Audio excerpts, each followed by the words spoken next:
yet. And from what I was told, we don't need Billy. I'm just saying. Is that him there? Oh yeah, that's Billy Lyve there. He knew I was talking about him. Oh well. I ain't scared of him. 2 minutes. He said 2 minutes. Somebody time him because you know he's lying. 707. Right. We're gonna see what happens. We're gonna see what happens. Yeah. So this week, Billy had hit me up and asked me when he could get some airtime and whatnot. And I told him that since my regularly scheduled people haven't gotten back to me about their day every month, that I would that he could do this day. And of course they have a Halloween party tonight out in Eldersburg. Cheers. So he's gonna come do this, and then they're gonna shoot out there and have fun and have a party. So Billy's not here. He says he's 2 minutes out. Yeah, we timing him. But I want everybody that's here to. I want everybody to introduce themselves. Cause I already know who they are, but y'all don't know who they are. So my man right here to my right, talking to the microphone, tell him who you are. I am Jay Bruno, one half of Bruno and Hayes. You already know. Black Stab 24/7, Wisdom Court. What up, Lisa? What up? I thought he was gonna be funny and say some other name. I'm not gonna say anything. Cause you know. And we can't curse on it, right? You know you gotta tell me that early. Well, I slip up every now and again. Cause I it's just how I am. I'm kind of glad Hayes not here. Cause yeah, I don't know if that would have happened. Yeah, cause I don't know if that would have went smooth. Cause I don't like him most days. He tried to sick my brothers on me, and my brothers are Jay and Chuck. Yeah. And Bad News, and he said, I'm gonna stick your brothers on you. I said, they not gonna do nothing. So I made a status. And what happened? They came on and said they don't like him. But that's always love, though. Yeah, he's a piece of work. He's a pain in the butt. Brother, though. Shout out to Hayes. Hayes, what up? Where you at? Hold on. I know where he at. Yeah. So, and next to you we have... Yes, Lord, we got King Killer, CLN, you already know what it is. Right. And over there we got... I'm Pirate Bay, captain of all captains. One half of BBI, King Kill, that's the other half of BBI. I was wondering if he was going to say that or not. I was looking at him. Representing BBI, Block Boy Inc., founded by Hell Row Division. Who I'm punching in the throat as soon as I see him. On sight. New roster of Wisdom Court. Shout outs. Right. See, I don't never say it because I already know they know who I am. So yeah. Okay. No, don't make me have to pull my diva moment out. No, because I've had a couple artists come up to me and be like, why ain't you take no pictures of me? Don't you know who I am? Yo, he did it in 2 minutes, didn't he, y'all? Man. But yeah, so they thought he was capping. I've had people go, you don't know who I am? I'll be like, wait, no, hold up. You know who I am, right? Oh yeah, you the Baltimore Paparazzi. Said, well, that's the problem. I know who you are. You don't know who I am. That's the problem. So, look at this. He didn't lie. 2 minutes and he was here. You really did that in 2 minutes. Right. Hey, Sky, baby. So, yeah. Oh, look, he do some promotion, too. Oh, yeah. So, go ahead and introduce yourself since you want to come in all late. He's big boss. Big boss. Yeah, he big.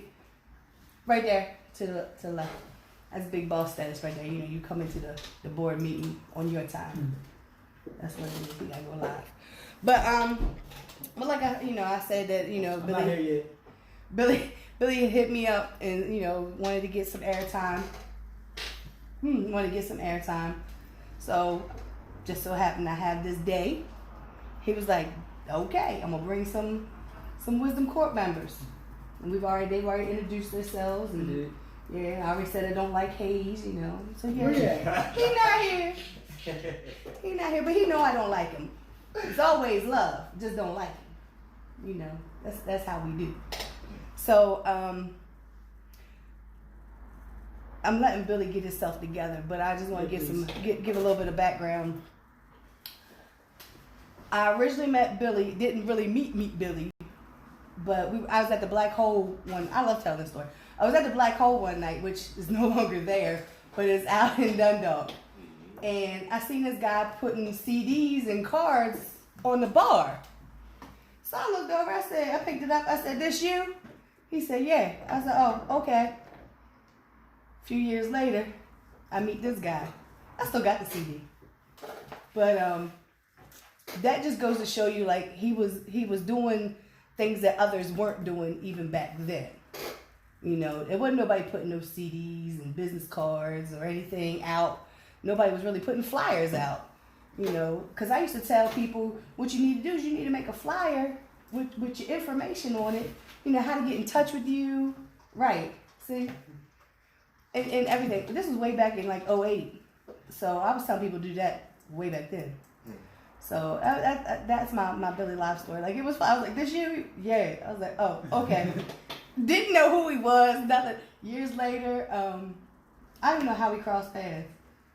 And then right at the beginning, like, I had my daughter's sweet 16, you know, birthday, and we threw a show. She picked the whole lineup. I had Comp was performing for my daughter. You know, it was like who's who of Baltimore hip hop. Right. And I was like, "Yo, you know, having this birthday party for my daughter, and she wants you to perform." "No problem, Lisa. I'll be there."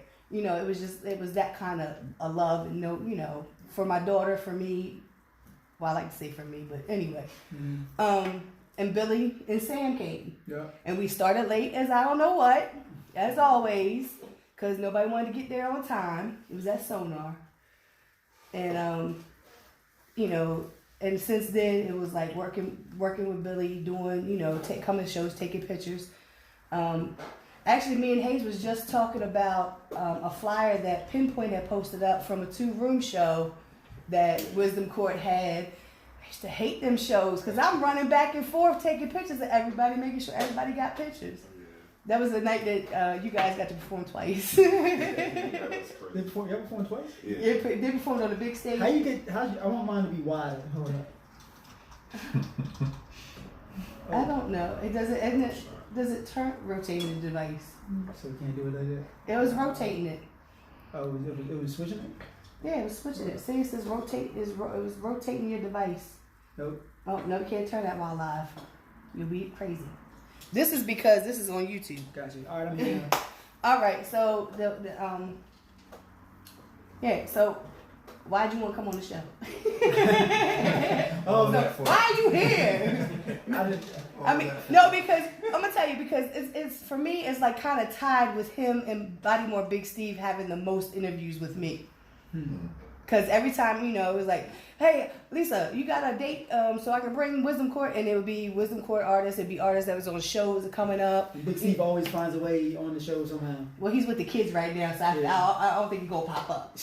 He'll pop up. I need to get him in here because I haven't had him in here. Yeah. The last interview I had with you, Steve came. You had the first half, he had the second half. Yeah. So, yeah. So, yeah.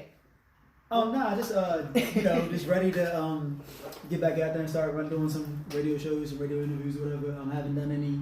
I think my last one was the last one. What I think was with 92Q. That was the last time I actually been on a radio show. And that's because you was on tour. Yeah. 7 days, 7 night tour. Yeah, I threw that in there. Thank you. Yeah. I'm gonna throw that in there.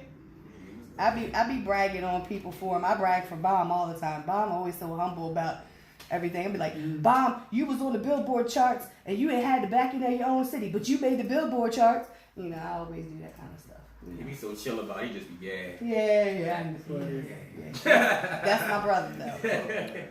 And, So why? On the topic of Bomb, he's one of the new guys that we're working with. He's like one of our clients from the new face that we're building for Wisdom Court Entertainment. You met some of the new brothers, right? So, and I got my son over there in the corner, and we're rebuilding the front line of the company, and adding new faces that are hungry, that want to work, new faces and old faces, and we're just kind of change things around and like just about to start getting busy again. Right. Everything we done up until I was like, the microphone is moving. that was cool. Everything we done up until this point to me was practice and training.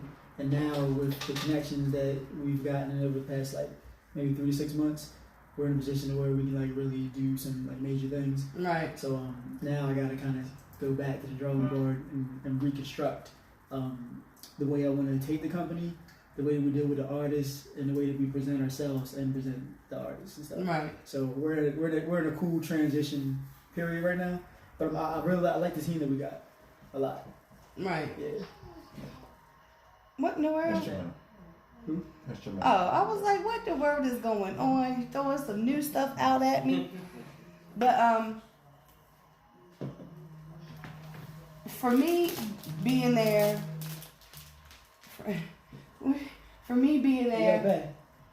Leo. Never bring me no gummy bears. You just thought he ain't had no teeth. How many gummies he eat? I lost a couple. But for me being there along the way and seeing how things have, gone up and then, kind of never really disappeared, but just kind of like, went down a little bit and then came right back up again, and seeing the connections and I don't even know right now. I've had a headache for like 2 weeks now and I just can't get rid of it. But and it affects my thoughts. But cause for me, like for me standing like on the outside looking in, cause I always no matter, even if I'm in something, I try to stand outside and look from the outside to see what's going on and how things, if I'm actually seeing things this way or that way. And you've made some really important connections, just not here in the city, but you've performed at Fillmore multiple times. You've performed out of state, different places in Pennsylvania, West Virginia, New York, Connecticut, Ohio, yeah, West Virginia, DC, New York State, New York City. Yeah, right. So, and for me seeing that expansion, that right there is like, okay. Because how many people have you seen in this scene since you've been in this Baltimore scene? Because you started out, in Westminster. Yeah, so you started out there, which is your home base. And then you came into the city. But since you've been in this Baltimore hip hop scene, how many people have you seen come and go? A lot. It's been a lot. I've seen a lot. I've seen a lot of people come and go. A lot of people that inspired me aren't really here anymore. Right. You know what I'm saying? So it kind of took away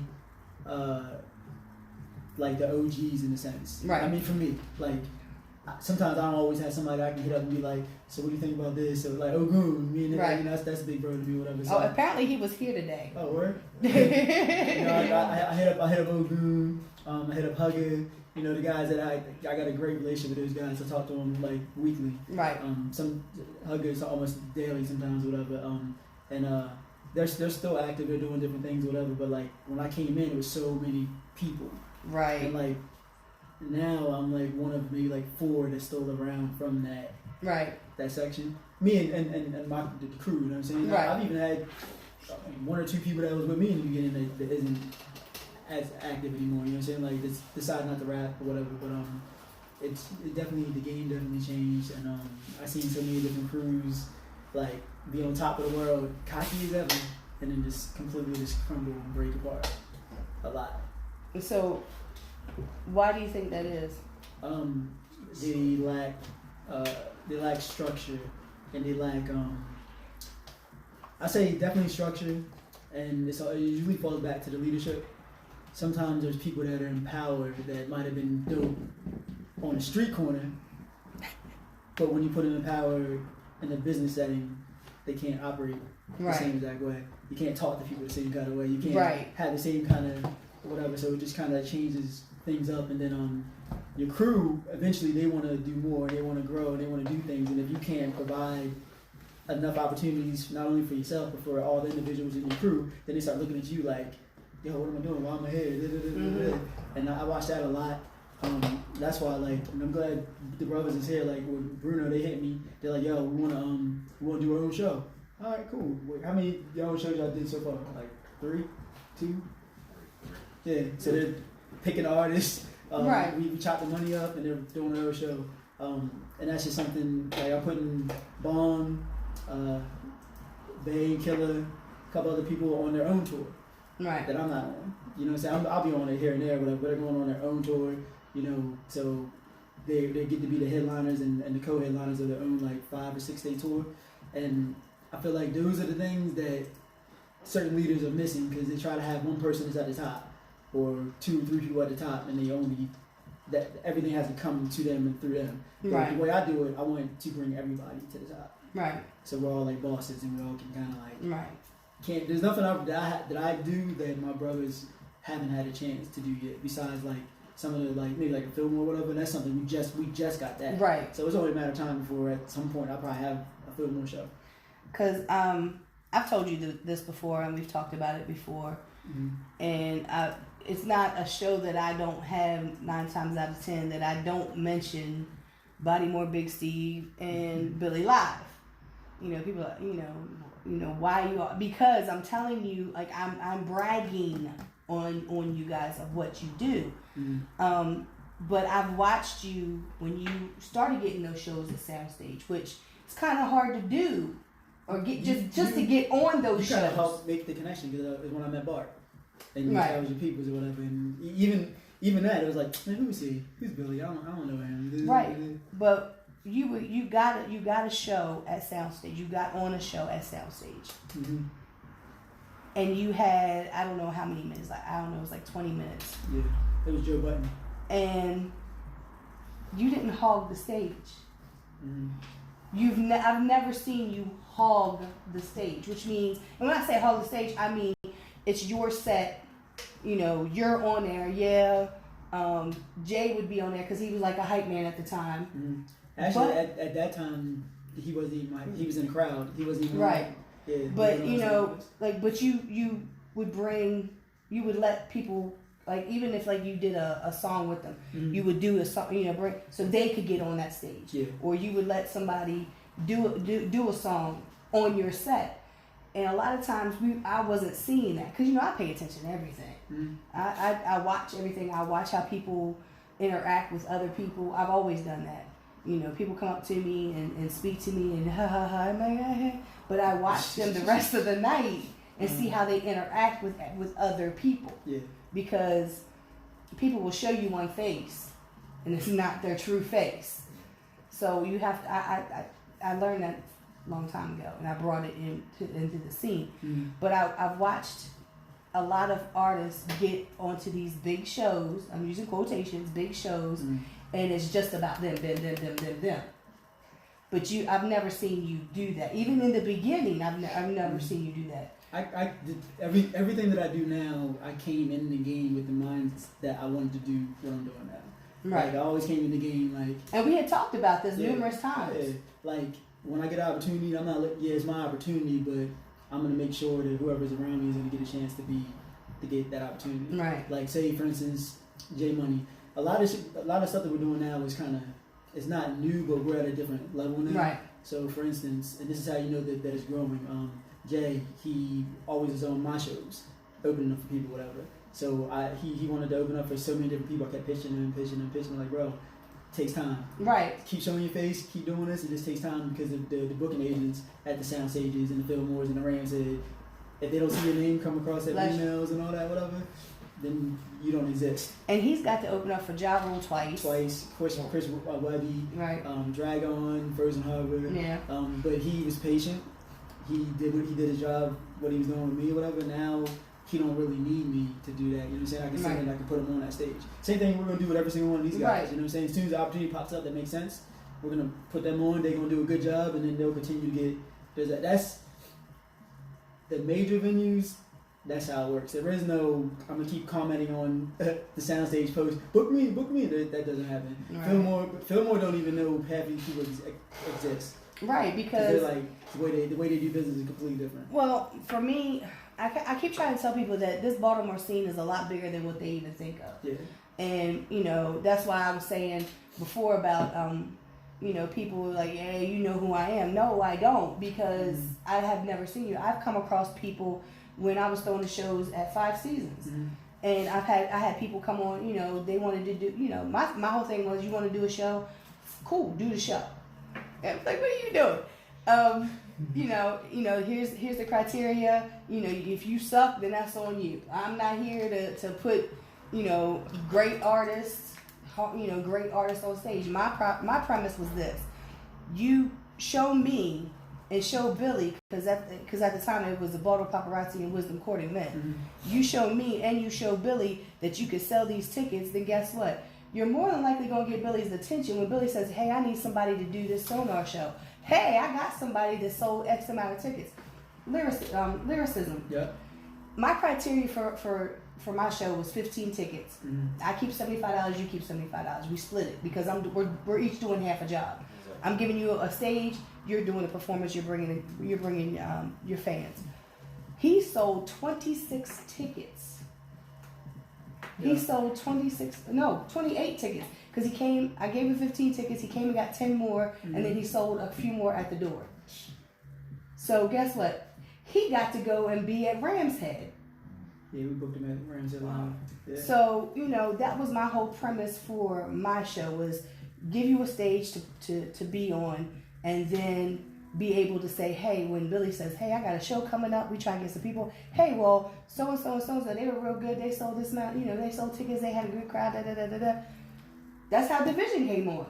Division did my show 10 shows out of 12, because when people would back out, Rel would be like, we'll do it. We'll do it. I said, don't you need to ask the guys to be like, it's okay, it'll be fine. And so they ended up on like 10 of 12 shows. Yeah. And, you know, after that, I was like, bro, y'all gotta spread that out, man. Yeah. That was before he was with us. Right. Yeah. Because Billy was like, you can't be putting them on every single show. That's not my fault. People back out. You know, I'm trying to, you know, I mean, because at that time, I really wasn't, you know, I wasn't making any money. Like two good pointers I want to touch back on is tickets and backing out. Just remind me so I can touch back on this. Yeah. So, you know, my whole thing, you know, I wasn't really making money because I learned from you, paying my staff. I paid Teresa's at my door. Cliff was my DJ. Then I had my daughter doing production, which people really don't understand what production is, but it makes the shows run a lot easier when I say, hey, True. Jay, you guys are on next. This is their last song. I need, you know, Casual would go, hey, you guys are on next, come on. And they would be by the stage, and then when my host, who I had to pay, would say, and next up we got Black Staff 24/7. Boom, they on the stage. Not, hey, where are they at? Oh, they're outside. No, I hate that. Right. That's why I had Cashmere, and she would go hunt people down the parking lot and be like, she had to hunt Steve down one night. Oh my goodness. She was like, if you don't get in here. So while we're on the show topic, let's dig deep into that. Yes. And like I said, I love having hey. Who's that? Oh, he said, hey fam. But let's talk about I don't know if show etiquette is a word, but let's talk about, it is. Okay, let's talk about show etiquette and the difference from certain artists and other artists. Number one, if you're serious, you take your game serious, and this is what you want to do. Being on time is priority. Now, being on time don't mean you gotta be there. Like, if you gotta be there at 8, you gotta be there at 7:59. You can even be 10 minutes late. Just if you're like a half an hour late, just be on white people time. Yeah, if you're like a half an hour late for a show, or even longer than that, that's extremely unprofessional. Right. If your set time is at 9:50 and then you get there at 9:55 and you turn around and be like, yo, I'm ready. Yo, can I go on? Nah, you can't go on. Now you gotta go last. It depends on what mood I'm in. Whatever. Right. Now you gotta go last. Sometimes that's what the OGs told me to do.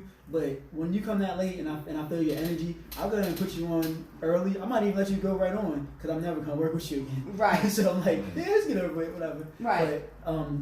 But things also happen. So communication is another big thing. So if you're not on time, then you need to learn how to communicate. Communication is the number one thing in business in this industry, and a lot of people don't know how to communicate effectively. They don't know how to talk to a promoter. They don't know how to talk to a booking agent. They don't even know how to talk to a doorman if their pants is too low or too whatever. Like, it's just, I feel like in order for people to really get taken serious as independent artists, they need to have like a structure when they come in. Like, and it's not the artist's fault because they don't know. Right. But people like me, I'll tell you. You know what I'm saying? I'm gonna touch on like, that too. how many times have I posted, hey, y'all need, you got a question? Ask me. This is stuff that I learned myself from things that I did and stuff I kind of watched and helped all my brothers go through when they, because we all come in with rough edges, you know what I'm saying? Right. So the being professional, showing up on time, the worst thing you can do is back out of a show. Like, if you back out of one of my shows and there's a good reason, cool, understandable. Right. If you back out on my shows multiple times, whether like a good reason or not, and you were the one that kept, yo, I want to yo, I can do this, I can do that, and then you back out, I'm not gonna want to work with you. Just so, for one, I got a whole crew of people that I don't even really, I can just do shows with just us, Right. and add like 1 or 2 people forever, Right. like forever ever. Right. But because I like want to be part of the scene, I like giving opportunities to people. So I can't stand when we give opportunities to people that can lead them to bigger opportunities, and they mess it up because I feel bad for them.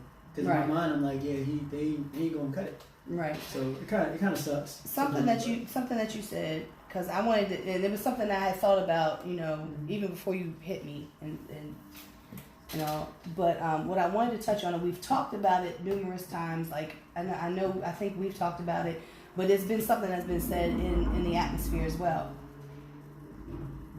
There's no mentors. You know what I mean? There's no mentors like for. Okay, prime example. We came in the scene 2008, had to fight to be able to get shows at venues. Mm-hmm. We had to, you know, nobody wanted hip hop, and you know, we don't want no hip hop here. It's too much troubles and everything else. So we had to prove there wasn't gonna be no trouble, you know, and got these different venues and everything else, and paved the road. Mm-hmm. So we learned what to do and what not to do. Just like you were saying, you know, we come up with this blueprint, if you want to say, of the things that you should do. I hate rapping over lyrics. I'm sorry, I hate it. I need to hear you know the words to your song. I don't want to see you up there dancing around, jumping around, not spitting into the microphone, because I can listen to your CD and enjoy it just the same. And there's nobody to tell these artists and rappers, because you know there's two different things, what to do and what not to do.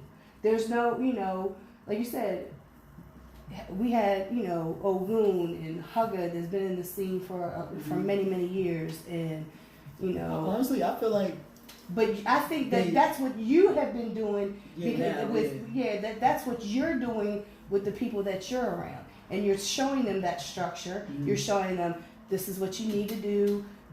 Don't do this. This is, you know, you gotta, you know, your stage for me to be a fan, you have to give me a great performance on that stage. True. You know, you gotta, you know, the whole, it's a whole big package. You know, you can get up on that stage and stand up, and you can have the hottest song out. That song is rocking, everybody loves it. Yeah, it's a great song. And then get up on that stage and just stand there with the microphone with your eyes closed. I've seen that done before. Yeah. You know, I've seen artists who have the streets and 92Q plays them, and they get up on Pier 6 Pavilion, which is something else now, but, you know, and they're not rapping in the mic, they're jumping around having fun. And they have somebody who's been in this game and had a really popular song, and I'm like, you're allowing this? Because they're following what the record labels have said is what you're supposed to do. Yeah. You know, but so who do we blame for not having leaders and mentors? I said something about it in my documentary. I was like, we need more like leaders and people like that. So I kind of took it upon myself to kind of step up and be that person, not only for my organization, but any 100, 200 people in the scene I'll hit them up directly. Like, yeah, you shouldn't be posting all your personal stuff if you want to bring people Right. to you. Maybe people are crazy, they're not gonna want to follow you, or you gotta calm down. Watch the kind of people you bring around. Like I had people up in the inbox, just not even part of my crew. I might not even know them like that. Right. I just reach out and I hit them, and then we make I make I build a relationship with them off of that, and it's like cool. But I had Rob Bryan from One Coast. He's no longer with One Coast Entertainment, but He's making babies. But him, Ogu, like Hugging now, those guys. If I was slip, they would reach out to me and say.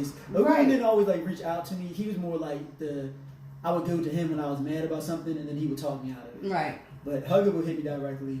Rob Bryan would hit me. Like one time I was like crying I was upset about something. He's like, Billy, you're supposed to be a superhero. You can't like be showing people that you're upset.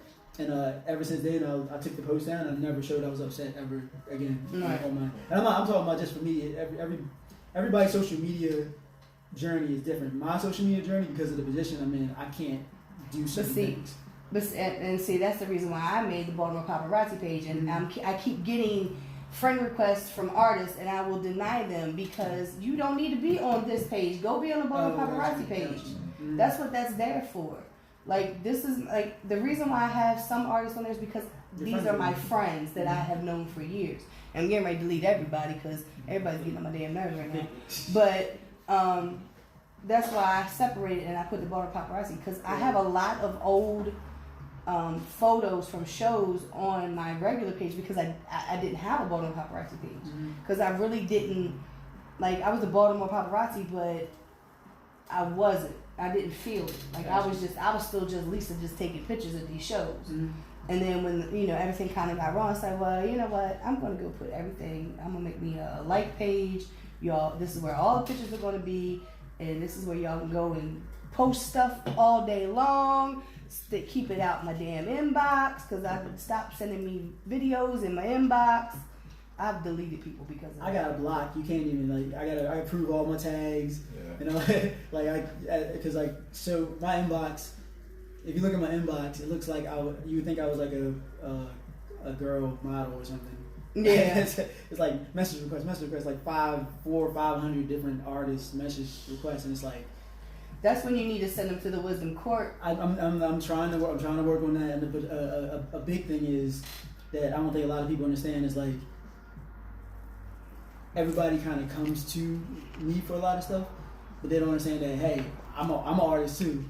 I have a family, I have a job, I have a son that does music, so all that stuff comes before. They don't care about that. Yeah, but I do.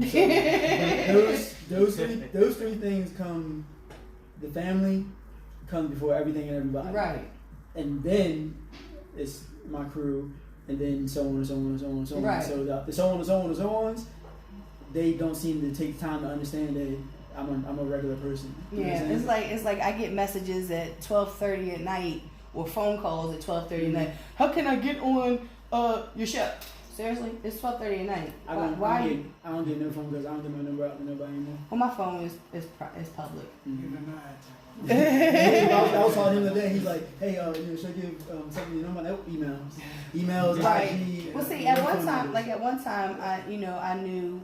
Because we had stopped sending people to you and started sending them to to retreats. I tried that, it just doesn't work. Right, because everybody knows you're you started you're the head of Wisdom Court Entertainment, and Wisdom Court Entertainment was not as big as it is now.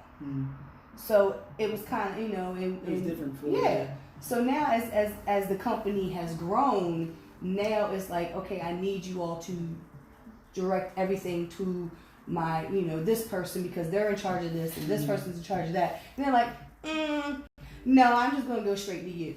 Well, sometimes it works. Like when we do the Bruno and Hayes events, we set it up, we set the group chat up, and then they run with it. They just talk to everybody, they meet everybody, do that. So I want to start changing that structure and then having just like our guys kind of like doing more of that because I don't really want to do it anymore. Right. I feel like because of how passionate other artists are and they see that I'm cool I feel like they start getting offended if I don't. Well, Comfortable will hit me up, but yeah. and it's okay. But they'll get it if I don't respond right away.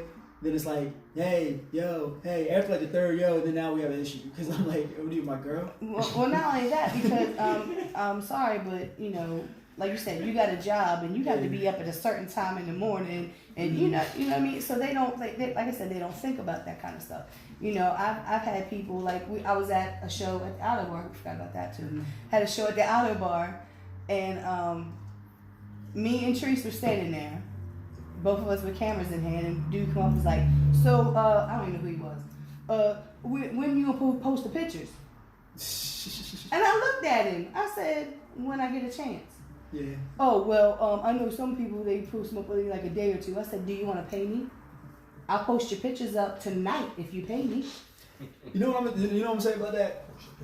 I feel like, and this goes back to the mentoring thing. I really feel like there needs to be something like a seminar or something to kind of teach artists who want to learn right how to conduct yourself properly. Because some artists that are new and in the way they talk, I don't think they necessarily, and that's why I don't get offended a lot until the third yo. Yeah. But when they talk, I pay attention to where they're from, what they're used to, all that stuff. So because of that, I don't get offended. I understand that they might be naive to certain things. Right. So several times somebody would say something, they might get a little smart, and then I'll redirect it, and I'll be like, before you say that, let me explain to you what I do. Right. Like I'm not the guy at the door taking your money. You know what I'm saying? Right. You could end up messing your shit up. So let's take it down. Because like I said, I told him, I said, you want to pay me? He was like, I said, I have a job. You know, I work. This is not my job. You know, this is something that I do, and I'm not getting paid to do it. So, you know, I'll get him up when I can. Oh, I said, yeah. I mean, I understand. Yeah. When I said you want to pay me, you know, and that's because of the way people approach. Like, I'm sorry, this is a Nikon camera that cost me like $500 3 or 4 years ago. The camera that I want now is over $1,000, and I can't afford to buy that camera, but I'd like to be able to buy it one day. And this is not it's not an iPhone.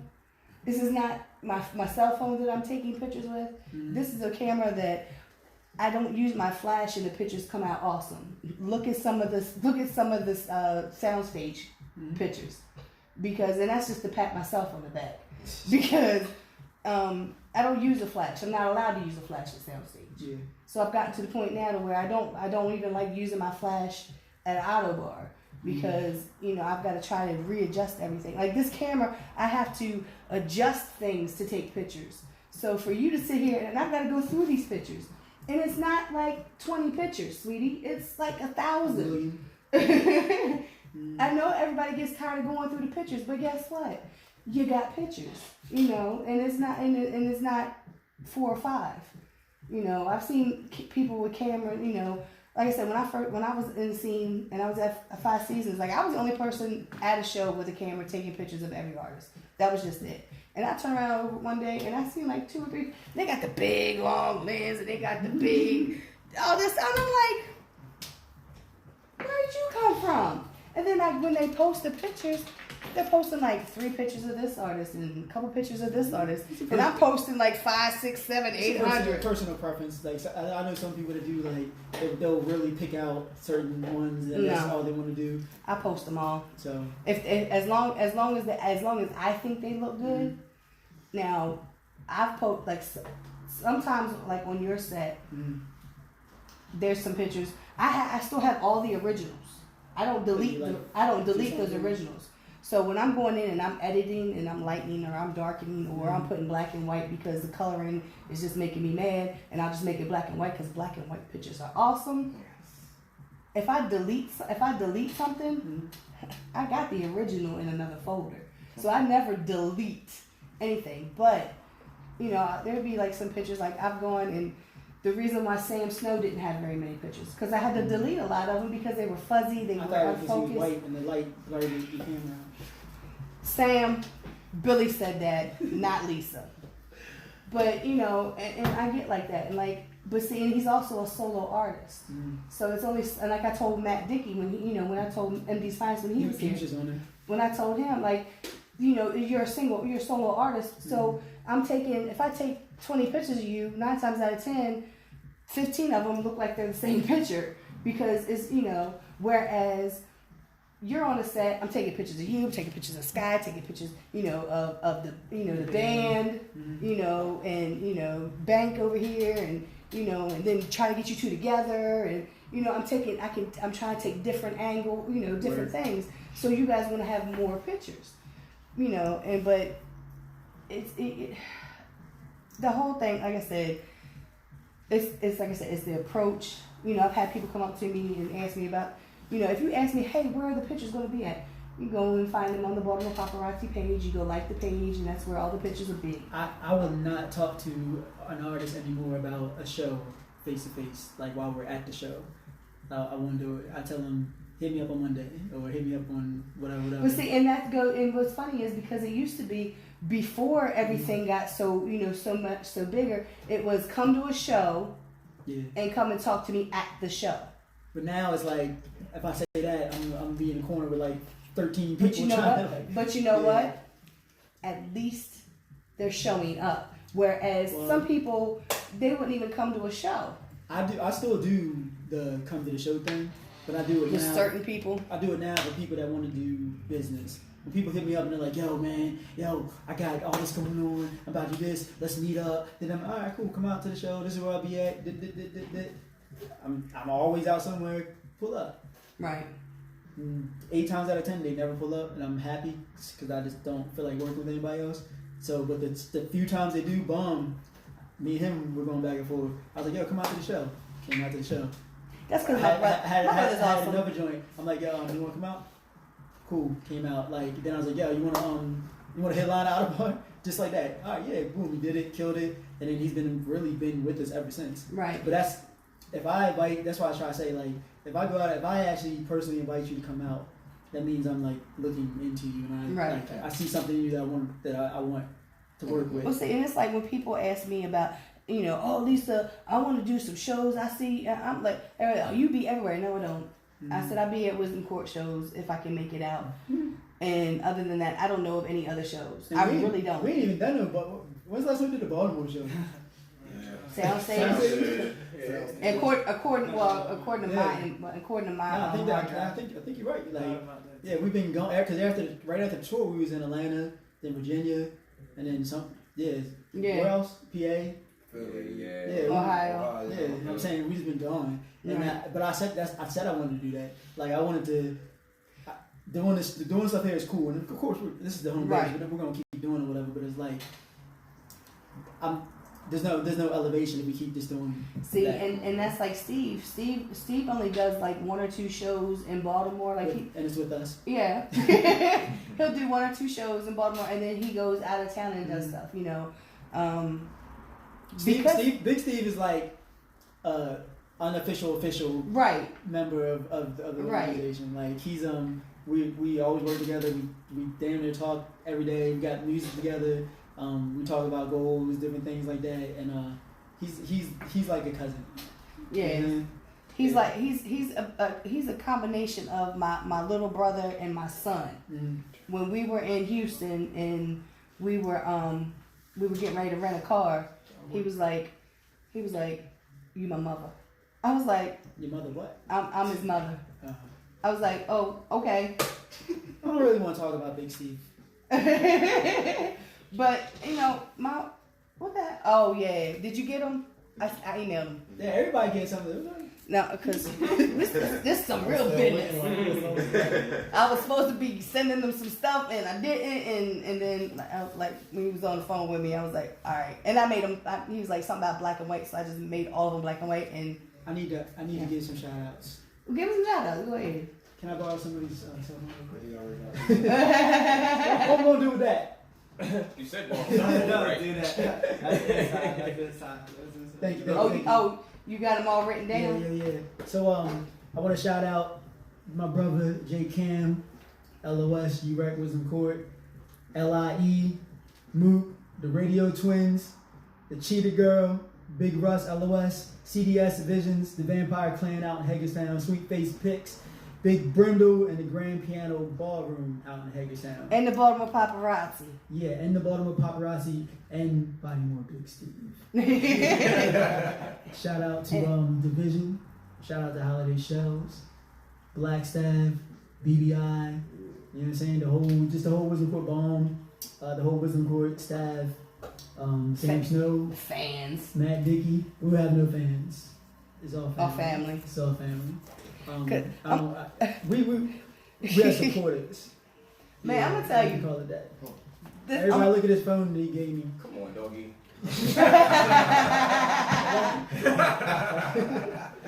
I'm gonna tell you one of the craziest things one of the craziest things that I have seen happen in my lifetime of being at a show with Wisdom Court. Mm-hmm. I've been at shows, and anybody that's done a show at Soundstage, you know, knows. You know that was caught on camera, right? What did you do? You had to sit on the microphone. Right. So We're gonna cancel that out.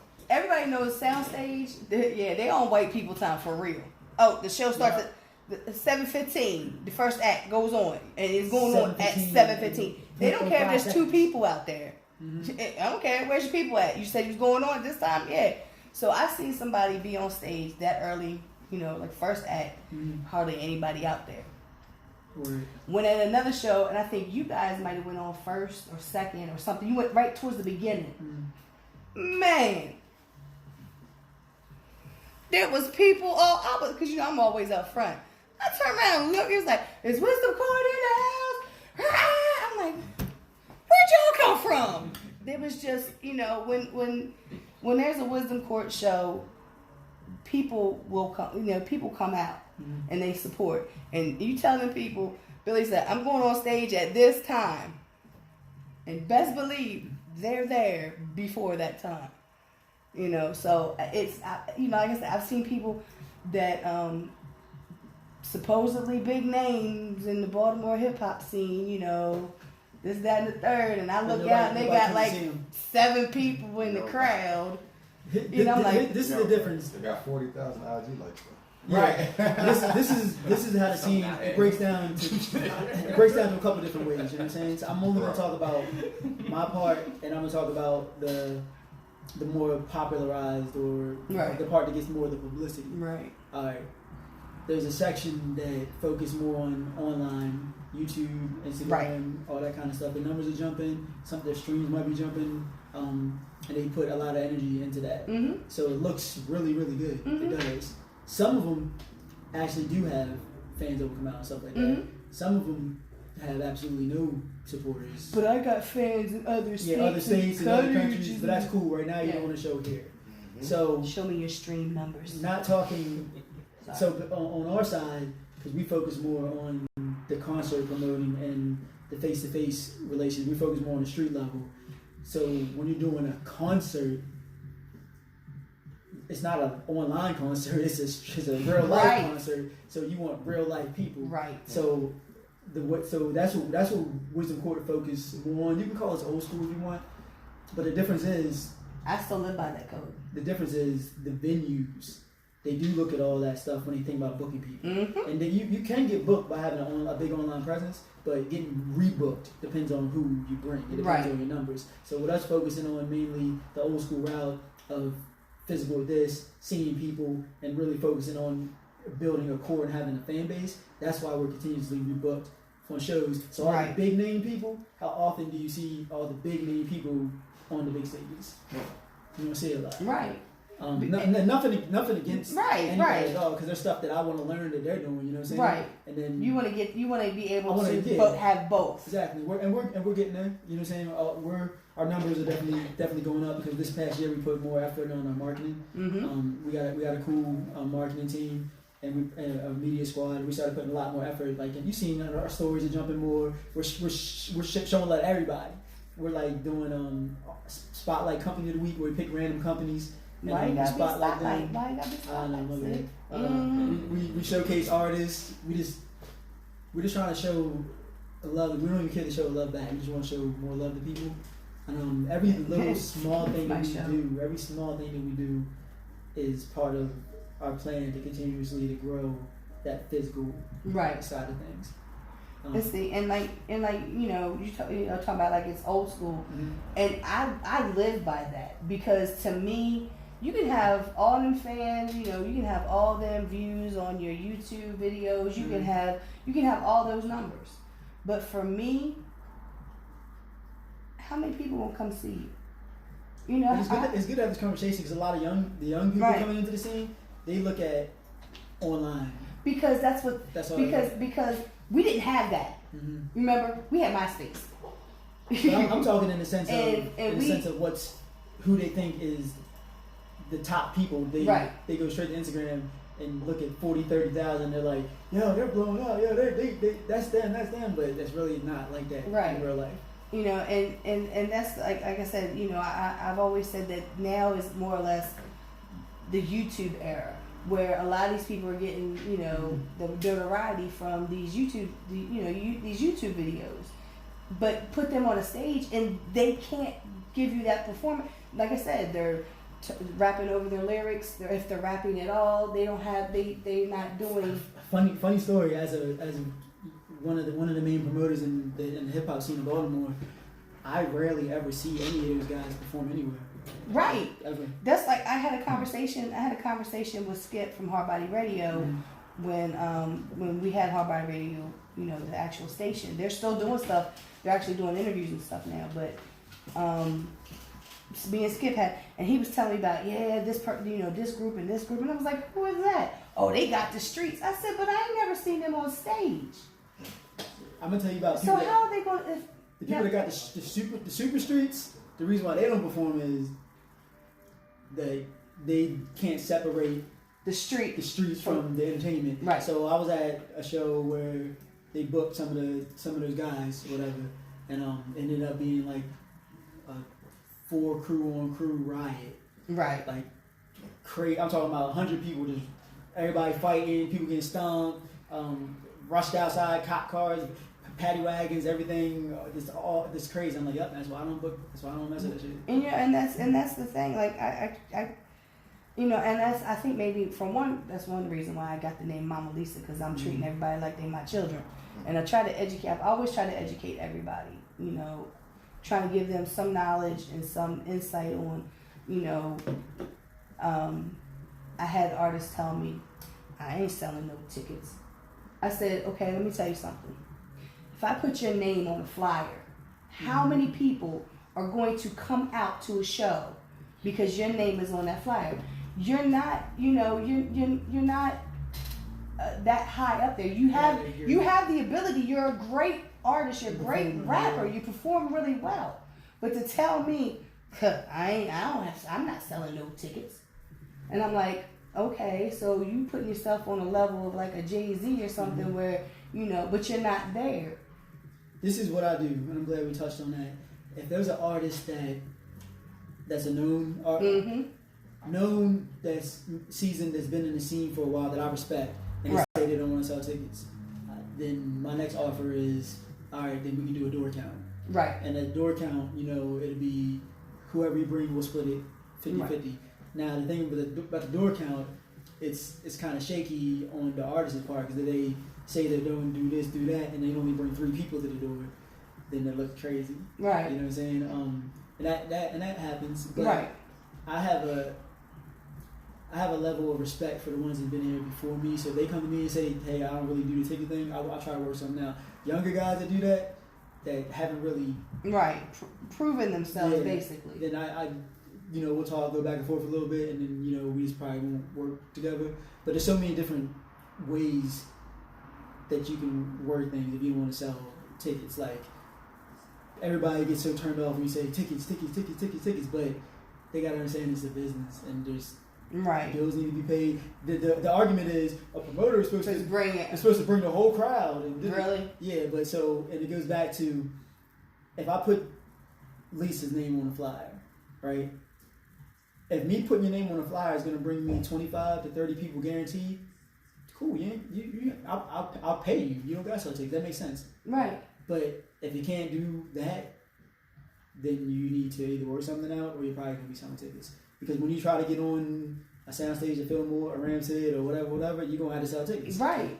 You're gonna have to sell tickets. But I think for a lot of people, like back in the time when we had different venues, you know what I mean?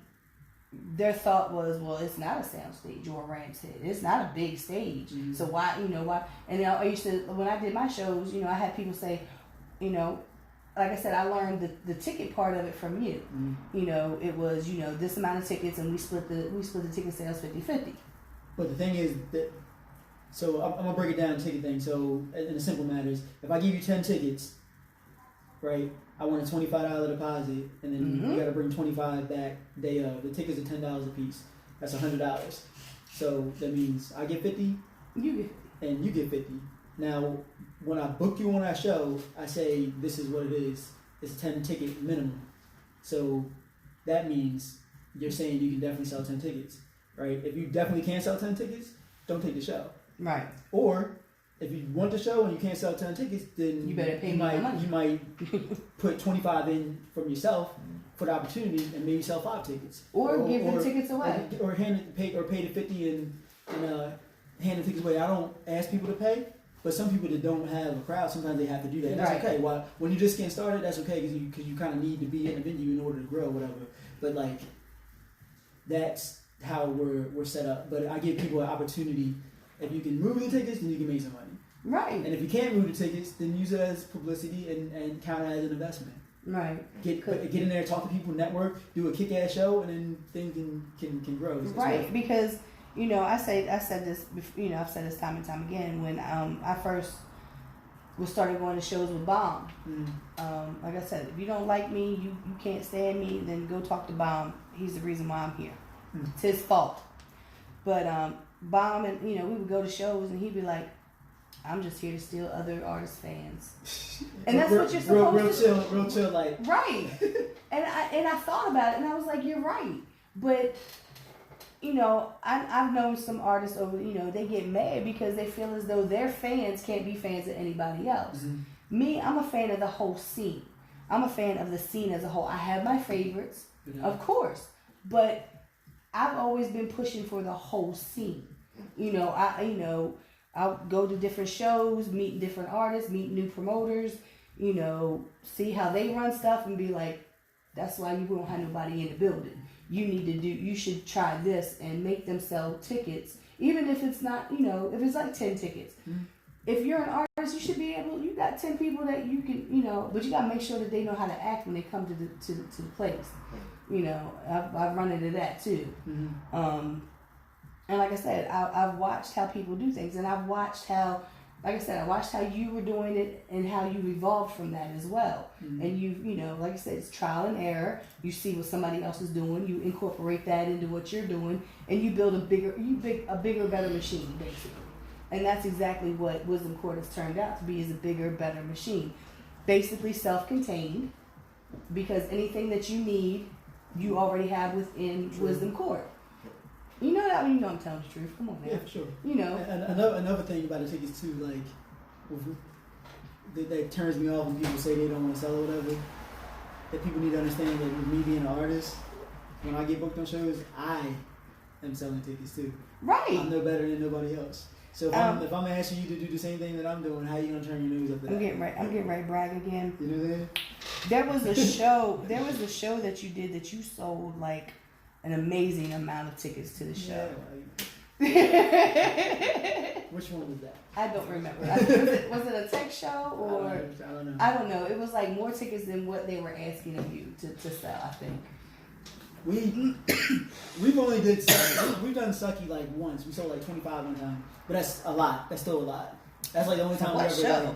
I think it was one of the first, I think it was Fillmore? No, 20. Oh no, Fillmore. We sold like 100 tickets at Fillmore, but I think it was the when we did the Fillmore whatever, not the Tech 9 show, but I think it was Onyx Frozen Harbor. I think we did like 28. That was like really low for us. Right. But it was still 28, but it was low. And then I did another show. Yeah, because you're used to doing like 50. Yeah. 50 and up. 50 and up. I would say our average would be maybe like 60s, somewhere like that. but I've hit 100 like many times. But that's also because of the Wisdom Court company, and like you said, the supporters. Like I said, the show I was talking about, where I turn around like everybody is behind me. It was a good amount of people for it to be the beginning of a show, and like Wisdom Court didn't stop there. And in the middle of a show, somebody would get up there. I can't remember what show it was, but the chant would go up, and Eddie would always start to chant Wisdom Court, Wisdom, and then and you just hear it, and everybody's like, okay, who's Wisdom Court? I've even had my little moment. I think it might have been the Joe Budden show, and the dude was like, are you ready for Billy Live? And the dude was like, no, I wanted to burn Joe Budden. And I said, that happened a lot. I turned around, I was like, okay, just watch this. It was like, oh, really? First song, everybody's rocking. I turned around, look at dude, and said, told ya. Because he was rocking too. And I said, I told you. Just like that. And he became like a fan, at least for that moment. Like he shut up. But it is. Are you getting ready to leave? Bye, You want to say something for you, Bob? Man, shout out to Wisdom Court, man. You already know we coming this year. Shout out to everybody. Big shout out to Lisa as always. That's my brother, y'all. For life. Big shout out to my big head brother Hayes. I don't like him. What up? I don't like him.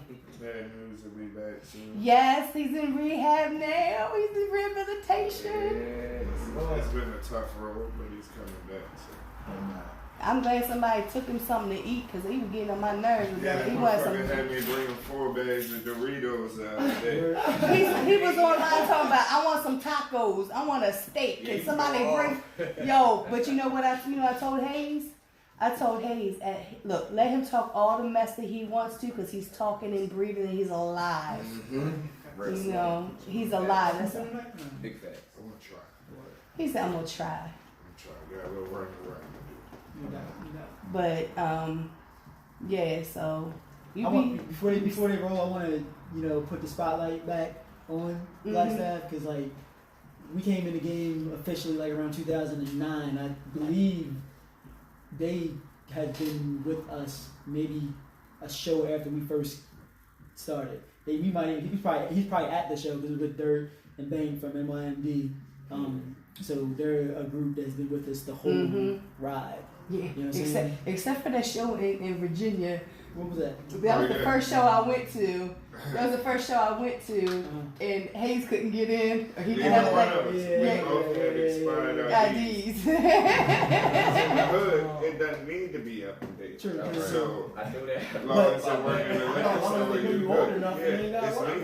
My Right. picture on it. But me and Bruno, we talk all the time. And it's like, we've had ups and downs, Right. between all of us, whatever. But when we started together, I'm talking like years. So we kind of grew up. Like, Right. it was before, like I had Sky Young, and now we got kids and relationships and job changes, and we start to learn like, people, everybody's different, people are different or whatever. And now we're here, and I feel like the people that we're with now today, with us being older, are going to be the people that we ride it out with. Right. Wherever it goes, we're going to ride it out. Right. And the cool thing is, I don't know if he remembers, he came into my job one day. That was before the more recent wave of Wisdom Court. And we talked, and he was like, bro, I'm getting ready to kick it back off. And he's like, I want you to be a part of it. And I could just tell by the passion of how he said it that he meant what he was Right. saying. And that's what happened. Right. So they they're working on getting some things together, like some artwork, some videos and stuff. And you gotta see a resurgence of that. I've been upgraded because I was told I was the manager. Hayes. Yes. It's just, He's not getting off of it. He's like, Lisa, you are manager. You're a manager. according to him, we got a bunch of people that work for it. Yes, PR people, media people. He put me in another position the other day, and I said, you know what? He called me because he'll call me every once in a while and be like, you good? You checking on you? I'm like, I don't even like you. Why are you He'll call calling me me? at 7 in the morning, like, yo, I've been thinking I'm on my mastermind. he said, he was like, he called me, he's talking to me, he's like, I gotta talk my stuff before Brandy comes back in. I said, oh Lord. I said something, and I said something slick to him. He said, when I see you, I'm jumping on your back. I was like, no, you're not, because we both gonna be in the floor. I said, and then you think Brandy's gonna let that happen? He said, no, Lyve will beat me up. Be like, why you do that to her? These are the conversations I have. And I grew up with him. Yeah, it's a good dude. Yeah. No, he's not. Stop Very lying. good dude. I'm very happy with the crew that we have now, because I feel like we've been. I mean, and like with Hayes and all the Bruno and them, like some of the stuff that they went through, we kind of went through together. Right. Like some of the ups and downs and the pains and stuff we went through together. Right. So.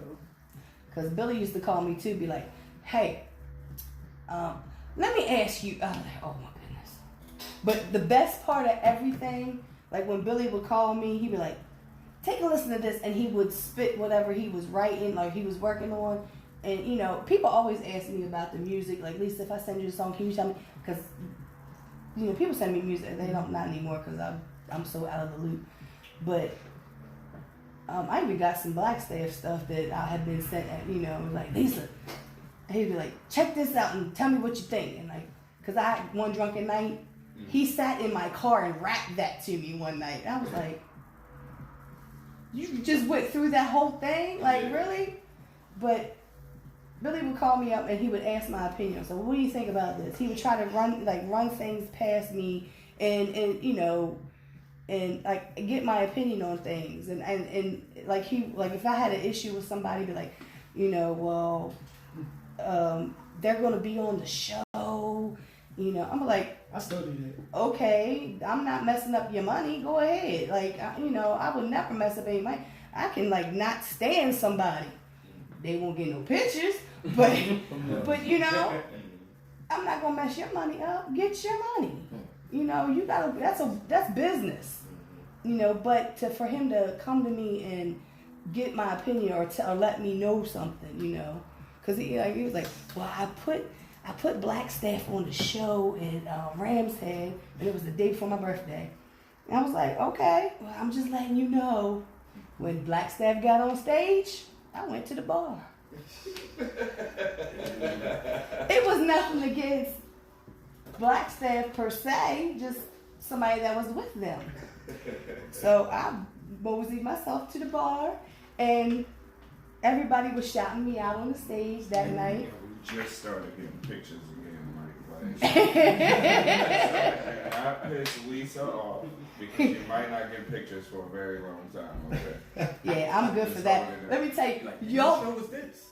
we was at a show at Fish Head Cantina. It's another spot. Fish Head Cantina. Right when all that stuff happened. Billy was like, everybody get on stage.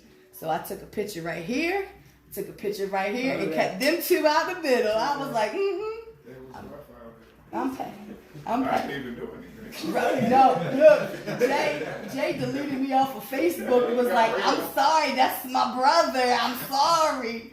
I was like, I understand. I gotta get a picture with Jay before they leave. Yeah. Paparazzi gonna take it? Oh yeah. I mean, you want to play a song? Please. We'll be right back. I'm gonna take pictures for him. Because that's what I do. Oh Lord, he can't find his camera on his phone. We get ready to play a song. We'll be right back in the spotlight. Baltimore Paparazzi Power 4.4. Ooh, that's a hard beat. Or is the backdrop over there? We professional. Keep it a stack, it's crazy, I see having this crazy eyes, action, try not to interact, you really can't respect, I'm really bad, Mike is at the road with that because I got a hard self, Martin Jeff, it's hard to well, can't you tell, no one can tell, niggas like scam, fiction, man, well, I don't care how we going out, I don't care what they talking about, I be running around the city trying to get another beat before I go out, don't be surprised by home out, when you got it all, man, you got it all, watch the board when it go down, but ain't no sound. I swear it's crazy. I didn't know you in the major. Trying to feel it like you're saying, but I had to feel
I think we touched on everything that you sent me to ask. You sent me a. How mad would y'all be if I left like 15 minutes early?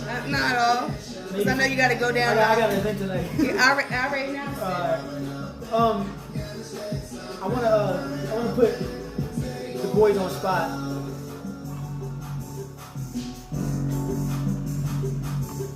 Yeah, you, man. He was like, huh? What? What? What? Are we missing one? Where you at? Theo. He go out that way, go out that way. He went one way. They bought pictures. Oh, all right, there you go. We was just talking about that. Welcome back to In the Spotlight with your girl Lisa, the Baltimore Paparazzi Power 4.4. Sitting here with Billy Lyve of Wisdom Court. Y'all hear that right? Yeah. And with Pirate Bay right now. Where the hell is he at? Where is he Can't at? have one way or the other, so. No. Man, King Killer, got where you at? He probably talking, had a whole conversation. But yeah, so as I said, we were talking about, you know, Wisdom Court and what they got going on and how it's grown and I don't know what else we talked about. But I have some things to talk about. I'm sure you do. That's why when I shared it today and was like, yeah, y'all might want to tune in and see what he got to say. He said he got some stuff to talk about, some things to say. So Well, yeah. I want to talk about one of our new ventures that we got. Mhm. We just made a deal with a studio in Westminster. It's called Studio E. And shout out to Eric, whatever. My son is actually going to be the engineer at the studio. Okay. And it's like a full-fledged I be studio.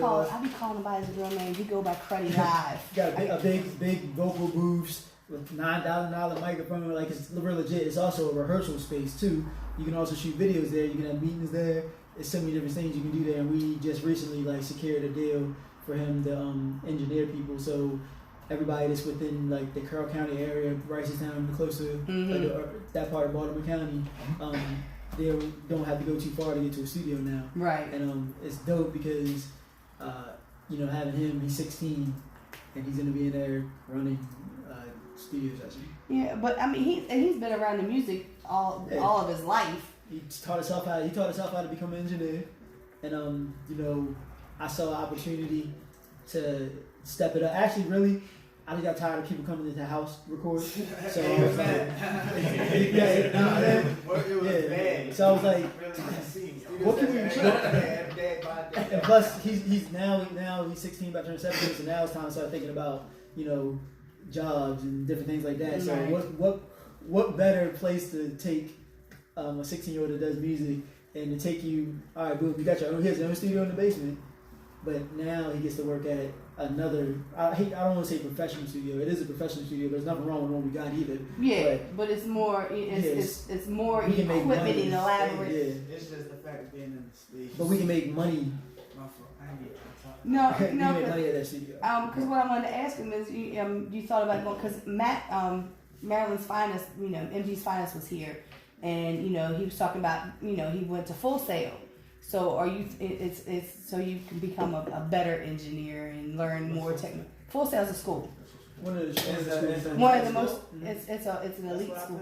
So yeah. Right. So I mean, it'll that's why because you was talking about jobs and everything. That I'm always trying to make people and become get more knowledge. That way, you can I have a friend of mine that worked at the Hardbody studio that we had, Hardbody radio studio we had, and he just came back from California. He's working with he's got engineering, making beats, everything. So he's, you know, he's got a whole team behind him now. He was down in Atlanta. He was, you know, so, you know, for me, I used to ask people all the time, if this rapping thing doesn't work out for you, what are you gonna do? And a lot would be like, oh no. But see, Billy, we're straight. Yeah, we're set. Like the day that I decide to just not do the music anymore, I have younger artists, so I can keep pushing them through what I learned. You know management. My biggest thing is it's a great leader. Party foul. One second. We've been talking about this the young second. Right. We've been talking about this since I was Right. I grew up. I ain't even at the I got spot yet. I got to witness your first stage presence, like on the big stage. Yeah, I was there. Made me cry too, cause y'all sang that song. Right. It's always been a plan, and then you know me bringing in some of the new brothers. I might have them doing some little talking in a minute. That's cool with you. That's the new plan. You know what I'm saying? Right. The new plan is to take everything. At this point, it's not about Billy Lyve becoming a certain kind of artist or whatever. Right. Wherever I end up is where I end up at this point. Because I do got the connections and I got that buzz, I'm going to keep pushing the Billy Lyve thing as far as I can. But it might not be me that opens that door. And I'm cool with that. It might be one of them. But we're going to ride. They push me to get to a certain place. And when I get to that place, I'll be able to do that. And that's the new plan. And it's a trust thing. Because, you know, all these people put faith in me and they trust me with their careers and their life in a sense. You know right. Because I could be leading them. I could be leading them down the wrong road. You know what I'm saying? I could be taking them to. We've been in some crazy places, but I can take them to crazy places. Because people could try to mess with us, try to run up on us, do all but because they did that. But it's a lot of trust there. And it's a lot of responsibility on me. With the kind of person I don't like failing. Right. And if I say I'm gonna do something 9.5 times out of 10, I'm gonna do it. And if I can't, I say I can't do it. But I hate saying you can't, so I know we just always do it. Right. Because like I said, I'm not gonna say the trenches because you started Wisdom Court started before it was Wisdom Court, and you know you build it, and like you said, people have come, people have gone. You know, started with family. We haven't lost many people. You know, started with you know the family thing, and you know whatnot. And I've seen, like I said, I've watched it grow, and we talked about what your ultimate plan was, and you said, you know, you told me back when, like I said, when he was like 8 years old, you know, my plan is to like build this business up and bring my son up and make it bigger and have different artists and, you know, and everything that goal that you set then, you're achieving it and more. So now it took a long time. But I mean, anything worth having is going to take a long time. Anything that's going to stand the test of time is going to take a long time, and that's always been my thing. These artists that get on the radio and everybody's like, yeah, but my whole thing is, do they have longevity? Wisdom Court has longevity, regardless of if the artists that are associated with Wisdom Court, if they have longevity. There's artists that have been a part of Wisdom Court that have the longevity. Jay Money's been there from the start of everything. You know what I mean? Jay Money's been there from almost since he was 12 years old. Right. You know what I'm saying? And I remember when he turned 21. He witnessed us because we were at the Ag Center. He witnessed being a kid for years and years. I would sell him tickets, or he would help me sell tickets. Mm-hmm. Yo, can I get on stage? Nah. You know what I'm saying? And then one day he got on stage and what is that? Yeah, he was carrying the bags and doing all this stuff. Now I have a new kid. What up, Jacob? I got new kids that work with, that carry the bags and stuff like that. Now, we do the same. I never change my structure ever because it works. Every once in a while we get a disgruntled person that don't understand and they'll feel like they, you know, empowered or whatever the case may be, and then we separate. But even when we separate from people, it's never drama. Right. You never seen a fuck Wisdom Court. Watch your mouth. A F Wisdom Court campaign going on online. Like you never seen it. Well, I mean, for one thing, and when you said that in the beginning, it put me in mind of J Money. J Money said he wasn't carrying no damn bags. For one, Skylar said that, but for two, he definitely was carrying bags. He was definitely carrying bags. I just heard you was carrying bags. Wrong with that, you know what I'm saying? Look at you He's dragging dragging out out now. You know what I'm saying? He's getting older and shit, but he definitely carries some bags. But it's the same Definitely thing. carrying Everybody bags. carries bags. I was too. It's the same thing. Shit, y'all carry bags too. We all carry bags. When you were talking about people like not, I guess, feeling like they weren't being elevated quick enough, and Jay McGraw has, you know, he runs he's got his own label, MAM Records, and he said the same thing. He had that issue as well, where people would be, they'd be like, yeah, man, you're not doing this, and you're not doing that, and you're not getting these shows, and you're not doing this. I'm done. I'm leaving. Jay had contracts with these people and stuff, but let me tell you this: what happens a few months down the road, They come back to him. maybe a year later, man, Jay, and they come back, and because we're a microwave society, we want things. We don't want to wait. Right now. We was talking about food before we got on air, so we don't want to wait for that crock pot to cook. We don't want to wait for it to cook in the oven. We want to put it in that microwave and cook it. And that's what they want for this music stuff. They want to be able to, instead of working their way. I mean, and I'm going to be saying places that are no longer here, but they were the pathway. They didn't want to go to Black Hole or Sonar or Five Seasons or Fletcher's or Fish and Cantina or any of these hole in the walls as they call them, which they are missing now.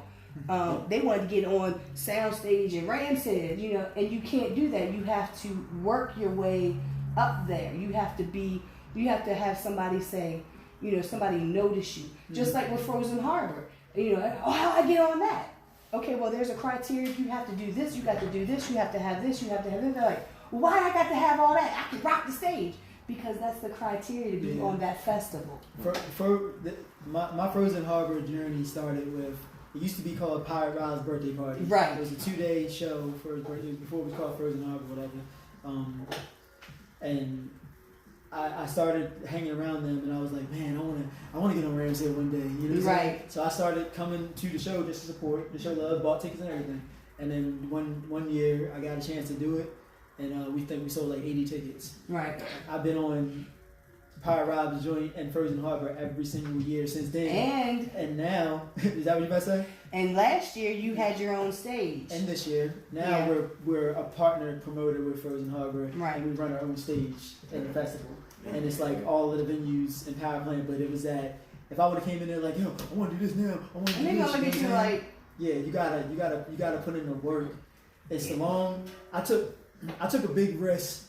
It was a calculated risk. I took a big risk by doing things the long way because it took a lot of years. So it took away a lot of my lifetime as an artist. You know what I'm saying? Building this, but my ultimate goal was always Wisdom Core. My ultimate goal was never Billy Live. You know what I'm saying? So even though I could probably be a lot farther if I didn't try to help so many people, but it's bigger than that. Even if I just focus on myself and I got to the top, if something was to happen to me or if things don't go the right way and I come back down here, I have nothing and everything crumbles. So I'd rather not do that. I'd rather have a bunch of people. It's like planting seeds and everybody just kind of growing. Sometimes they're going to shoot up, sometimes they're going to here, but we're always growing. So no offense to anybody. I could erase the whole entire roster, which we're still going to be. We're still going to be there. We're still going to be a solid brand. Right. And that's just how I made it, and that's what it's going to be. And that's why, like I said, the longevity of it, because like I said, that's why I said in the beginning, how many people have you seen come and go? I'm not talking just about artists. I'm talking about companies, record labels. They've come and they've gone because one, they get discouraged that they don't, they don't get as famous or as big as they want to be. I know why too. It's a lack of knowledge. When things weren't moving the way I wanted them to move for me, I started studying other people that were doing the things that I wanted to do. You know what I'm saying? Right. And I didn't get frustrated and get mad and start like posting and acting whatever. I'm like, so what are they doing and how are they getting places that we can't get. I took like a year and just studied every independent artist, every record label, all the Baltimore people, everyone that was jumping, that was doing things, and then I saw like the merchandise and the shirts and I like picked things from everybody and kind of put it into my thing. Most recently, I got to a point where I stopped getting inspired from the artists in the scene and the scene, and I started looking towards the bigger companies that I want to be like. I started looking at the One Cousins Entertainments, Feed the Scene, who I work with both of them. I started looking at Live Nation, Rock Nation. I started looking at all these big companies, and now I'm trying to mirror the big companies at my level. So that's why you've seen such a crazy change in what we're doing. Now we're putting together our own tours. Not only are we putting together our own tours, we're going to dope venues in other people's cities, booking artists in dope artists in other people's cities, working with promoters in other cities and doing all that and bringing them back with us. But we also have now upgraded to having the bulk of all the main venues in our scene. So it's like not only do we have like venues everywhere now, but then we're working with the top of the line venues too. Right. So it's like we done stepped up so much, and sometimes it gets overbearing because it's like a lot. It's a lot to deal with. So I'll mess up at times because my heart's big. I'll mess up and I'll be like, yo, we got Milk Boy Art House. All right, let me try to put 25 people on a show. Not 25, but it'd be like a whole lot of people on the shows. I'm trying to like. That's our recent success and connections have came so fast. I haven't had time to detach from the way I used to do things. Right. So the way things are now, the way things are going, I have to reprogram my mind to do things differently, more business. I can't do things based on my heart and crew-wise. Right. Now I got to do things based on what's good for business and what makes sense for business, and was a struggle I've been having. Actually, yesterday I met with some of my brothers. I met with Holiday Shells or whatever, and we had a conversation about what we're trying to do with their brand and some things that we could do better or whatever. And it kind of opened my eyes a little bit because there are artists that are really hungry and really want to do things, and then there's artists that are still growing. Right. And I need to learn how to separate that.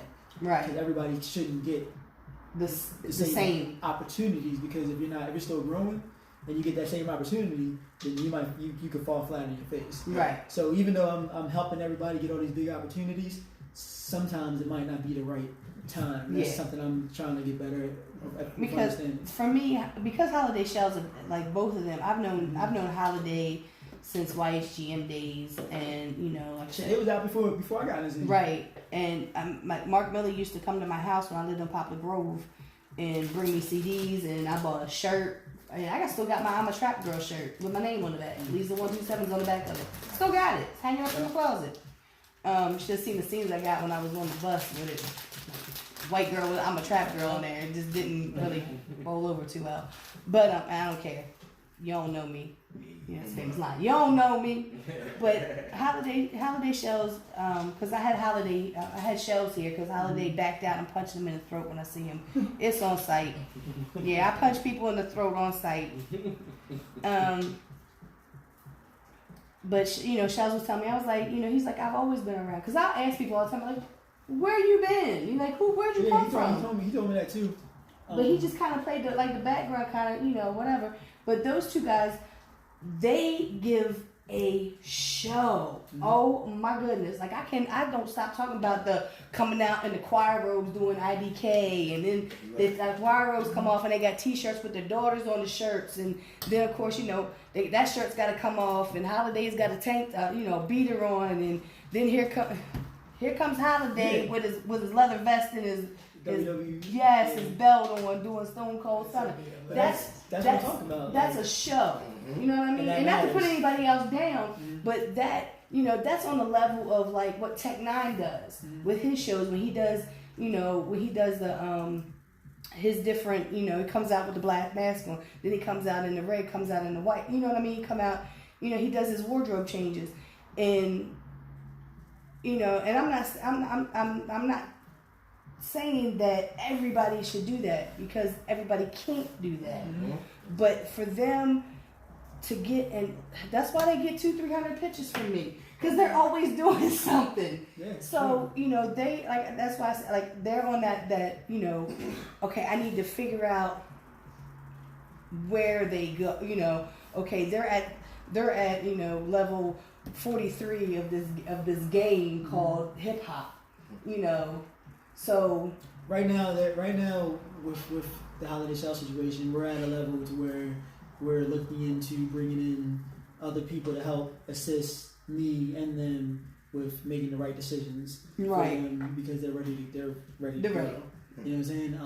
And they're ready to go. That they're like, what I like about the Wisdom Court roster is like none of us are really in the same exact lane. So I'm not in Holiday Shell's lane. Right. They're not in my lane. Pirate can kill it. Everybody has a different lane. Now we can mingle in the lanes, right? But I can push everybody separately, so it doesn't really get mixed up. You know what I'm saying? Yeah, because I don't know. I can't tell you how many shows that I've been to, and an artist gets up on the stage and they're rapping. I'm like, okay, I'm really not impressed because it's not, I'm just not feeling it. Mm-hmm. Next artist gets up there and I'm like, did I just hear this? Like, what? It's the same. It's the same cadence. It's the same flow. It's the same music. It's the same, almost a similar beat, and they're saying almost the same exact thing. And I'm like, okay, I'm bored now, But at a Wisdom Court show, you're going to get Maryland's, MD's finest on stage, and what he's more like hip hop, lyrical, right. So he's in this lane. And then you guys get up on stage and you're, energy, you're just, going at it. Well, they're crazy, man. Yeah, I know. That's all. I'm outside that.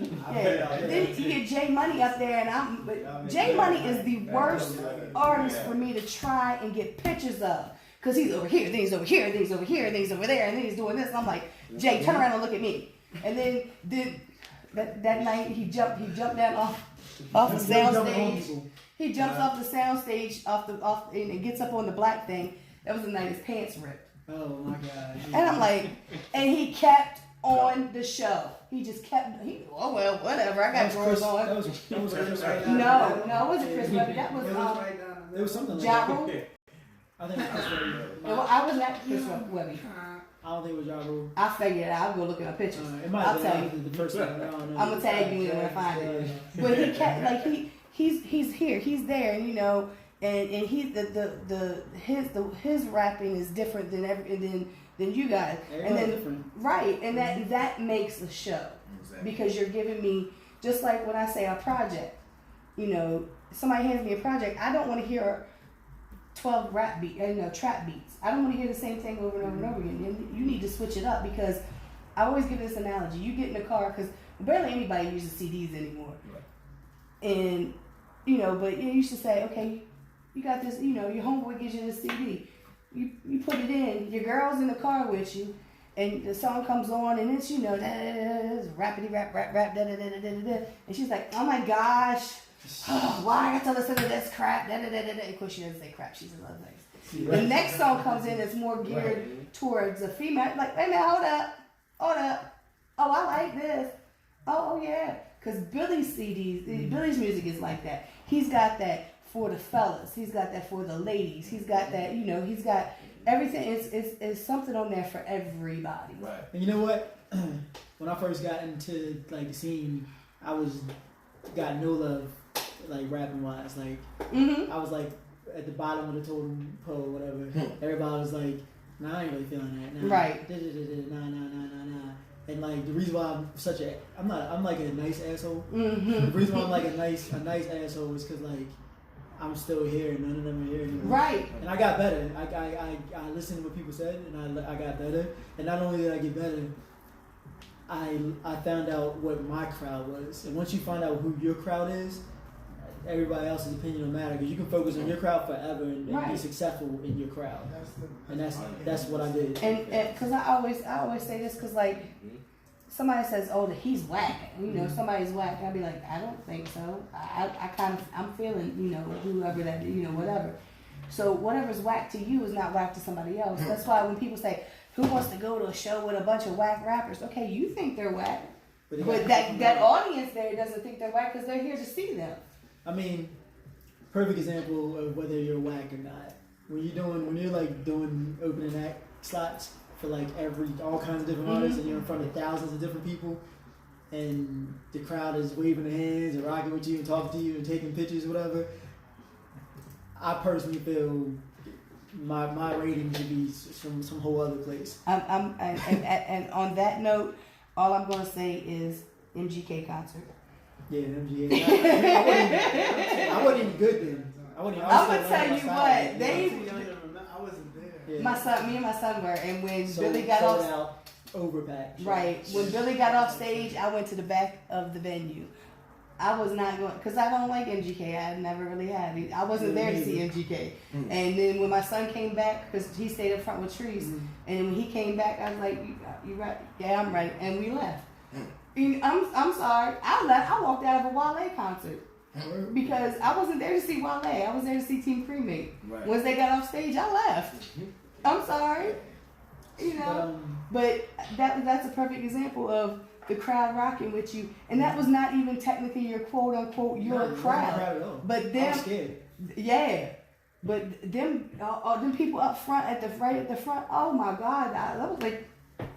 I thought they was going. I'm taking pictures. And I'm like, let me lead into this. Like the guys I got sitting next to me right now, King Killer, Pirate Bay. They got a crazy show. They got a crazy stage show, and they go from the street shit to drop it like it's hot songs. They got the girls bouncing to something funny, to some punchlines, to some lyrics, whatever. And like their show, one day, I wasn't, because they were around for a while and I just never paid attention to them. Like Raul brought them, because that's HR's group, whatever. And he would bring them, they were rocking. I'm like, yeah, they're cool, whatever. That just really didn't pay attention. One day it was at Mac Technologies and they dropped I think it was, what song was it? Big Facts? No Ass. No Ass. They did some joint. Right. And I'm actually featuring the song. I didn't even reverse shit. They did the song right.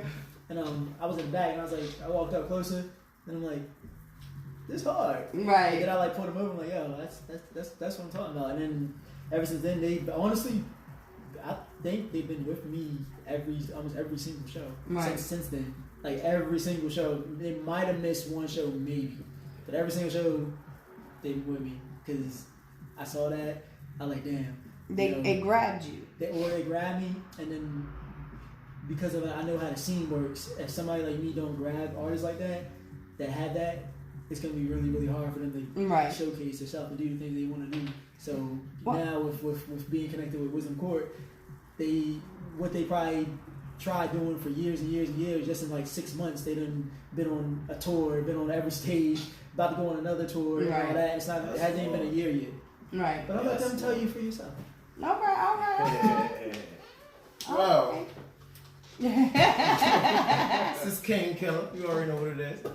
But anyway, like he was saying, like, yeah, that's real. Like, I've been freestyling since I was 15. I started writing at like 18, 19 or whatever.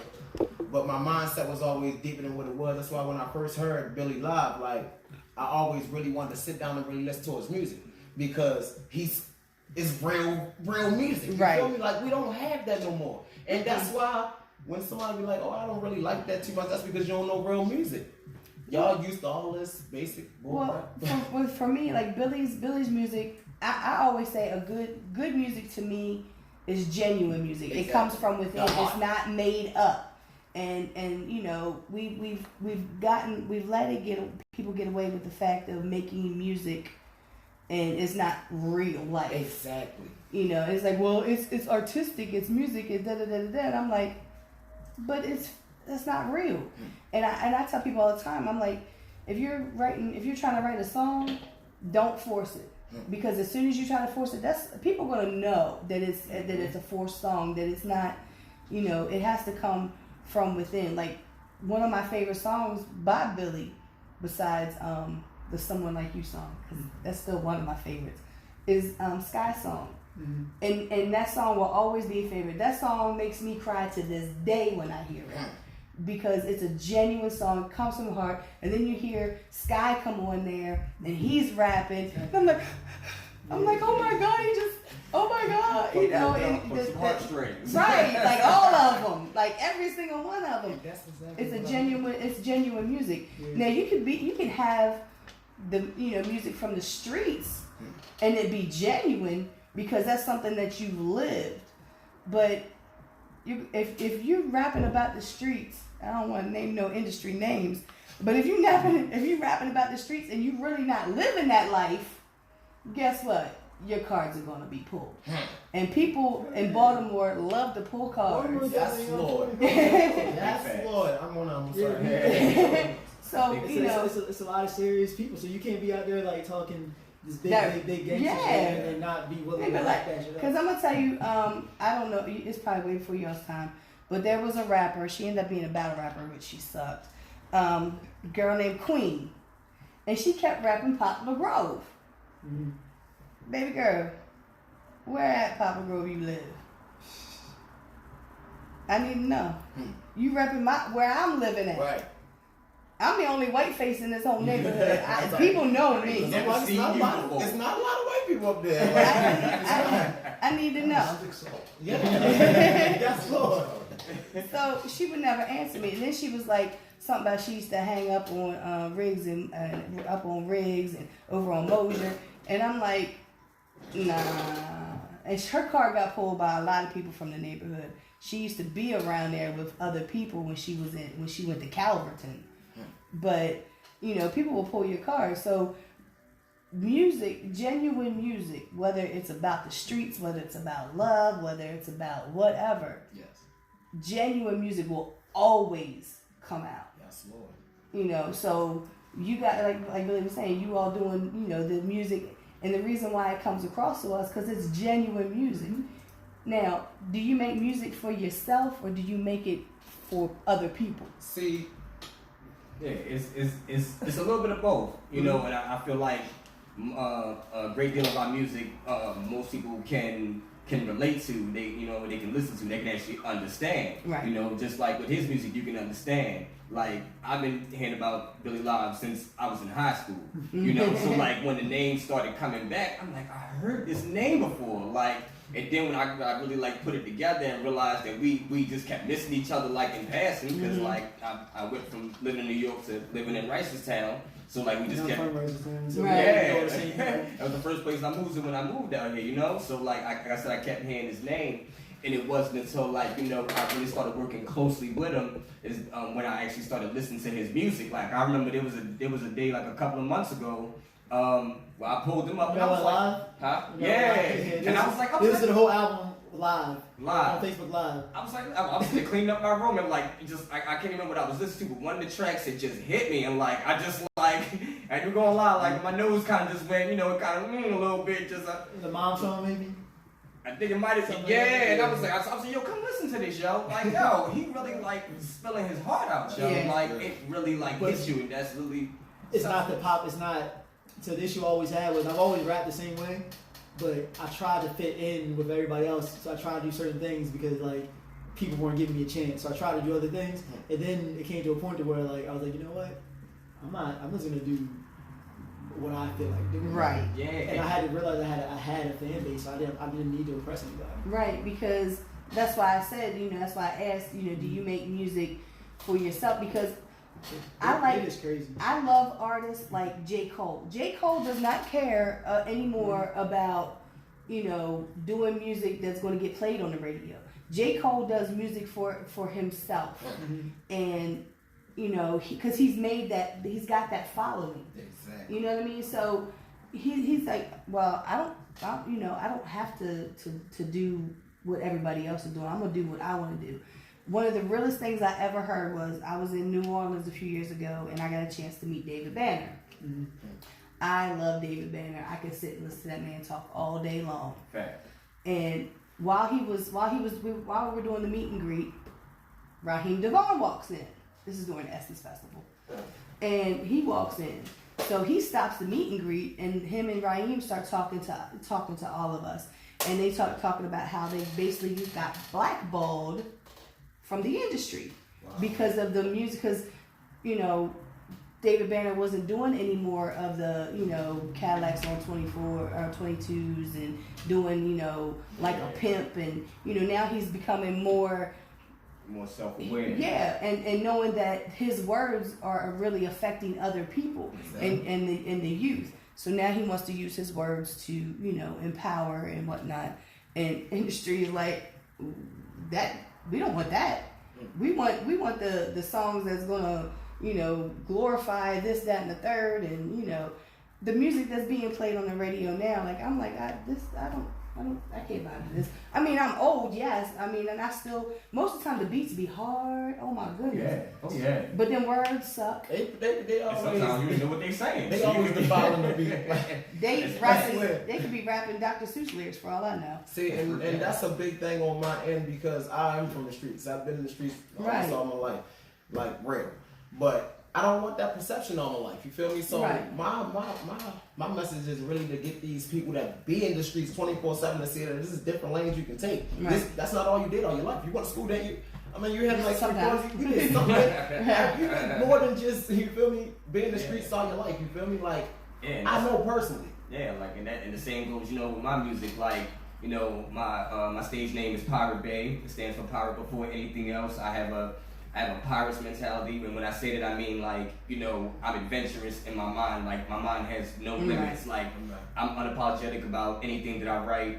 You know, if I felt it at that moment, you know, if that moment hit me, that euphoria hit me at that very moment, that feeling is getting put in that paper. Right. And that's the beauty about just music and art. It's unapologetic, especially if it has heart in it. Right. You know, so I definitely feel like I said, everybody can relate to it, and if they can't relate to it, then you can at least like bop to it. Trust me, but it definitely has a message. Right, because you guys be, like I said, you guys be on stage, and Billy said it too. You be all like, you just be having fun up there. Cause I was like, cause the first time I seen you guys, you know, and I don't know if Rel even told me that you guys were his guys before you got on stage or anything, and. He, you know, got up there and I was like, what is Rel doing up on stage? Who are these guys? Where did they come from? You know, because I be doing that. And I'm going to tell you, right now, I'm going to give you all a little clue. If you ever want to know if I'm really vibing to somebody on stage, look at my face. I can't hide it. Oh, man. I have had, you know, Bomb has said that plenty of times. Like, he said he has seen that look on my face plenty of times. I'll be like, click. Right. Now sometimes I do like be not feeling well, but I'm still at the show. But you know, I'm listening to you guys on stage, and I'm like, okay, and I'm like still trying to. I'm like, who are these guys? Where they come from? Okay. Just pop the blue. Yeah. Like, voila, magic. And you know, so you guys get on stage and you're just like rocking out, and it was like. And I really love artists that will rock out on stage, whether there's 10 people in that venue or 10,000. Yes, Lord. Oh, yeah. You know, and you guys, you know, I mean, it's of course it's a good crowd. So you guys are up on stage and you're performing, and I was like, oh, okay, all right. If Rel's vouching for him, all right. Because, and that's another thing for me, as you know, looking at artists in the scene, is if Billy says, yo, I got this group, or I got this artist, and he's really like talking, and I'm like, okay, I'm gonna pay attention, because Billy is not really vouching for them, but they've caught his eye. Exactly. So that's a big you know deal. what I mean? That's So Rel, like vouching, you know, like yeah, these are my guys. Yeah. Oh, okay. Well, let me see what they gonna do. Yeah. Because I already know what Rel can do, you know, and I see what Division can do. Let me see. Like if he pulling y'all on, y'all better bring it. Yeah. Right. I'm the worst. I'm the worst critic. I really am. I'm the worst critic on myself, but I'm a worst critic when it comes to artists as well. I remember Rel first coming around us when he really heard we could actually rap. You feel me? That was like a while before we even got on the scene, and he was just like, Yeah. "Yo, what is y'all doing? Yo, hold on, like, come on, y'all gotta do something." Out of nowhere, he just came out one day like, "I got this opportunity." You feel me? Like, and what's up? What y'all trying to do? Say less. And then, like, you know, one of the things that he really like respected about us was like we saw the things that he was doing. Like I popped up at a couple of Division shows, you know, and we popped up at a couple of Division shows. But like, even though we knew him, we were never like, yo, put me on, yo, put me on, yo, you doing this, yo, put me on, you know what I'm saying? But like I said, I work with him, you know what I'm saying, outside of the music. So like, I did come up to him sometimes and just let him hear a couple of verses, like, yo, I just wrote this new song, let me know what you think. And I'm like, sometimes I would feel like I'm giving him too much, and I'm like, yo, I don't know if you want. He's like, nah, you don't want to hear everything that you write. And I'm like, oh, okay. See, I didn't even know he heard some of my music. It was because of Dice, my old rap partner. You feel me? But they used to work together up at the job. So he like, oh, killer, yo, he just be going. And I'm like, yeah, I does that in every aspect. Like, however you want it. Like, I does that. Lyrically too. Like, I does that. So what made you all decide to like pursue rapping? Well, for me, it was one of those poetry turned into, you know, hip hop. Yeah. And, you know, I just kind of really had fun with doing it. Like, it's, you know, I just enjoy writing, just no matter what it is, like just writing it down, right? It was just like something I'm thinking, something I'm feeling, a to-do list. Like, it don't matter, like I just enjoy writing in general. Like, you know, went from like writing poems to writing short stories, and then eventually like I just started like doing them on beats, and then like I kept doing it. And then like I really felt like an excitement and enjoyment of just creating my own art. And like, and now just, you know, being on stage, it's just like meshing all that together. It's fun. Right. Yeah, for me, it was just like I started freestyling at 15 because everybody in my family pretty much rap, and I got a nice little talented family. Like, I don't give a lot of people credit. Right. Because a lot of people ain't nice. They not nice. I won't lie. I don't even like toot my own horn, but everybody else don't tell me that I'm not. You feel me? Like, and I actually knows what I'm capable of. That's, like, however they want it. But I just was like, you know what? I want to rap. I want to do this. And I took it upon myself. I started freestyling. That was okay. You know how usually people start off and be like, they be like, oh, no. Everything that didn't make sense, I started making it make sense. I could make whole songs just freestyling. They're all three of them are really. Well, we already know about Old Cruddy Live on this. But you know what? That's why that's the project coming up. But even with him, like how dope Sky is now and stuff, he's still 16. He's nowhere near what he's gonna be. Even next year. So that's why I'm not really. I watched him. I'm not on that stage. I'm not in a rush. I'm not in a rush for him because he's gonna be the face. So I'm not in a rush for that. Yo, let me tell you what, Sky. The picture from like the last station I was at, and we took a picture and all, and I posted it up. Why everybody asked me? I was like, no. That's always gonna be there. You know what I'm saying? That's always been like that since I had blonde pets in my head.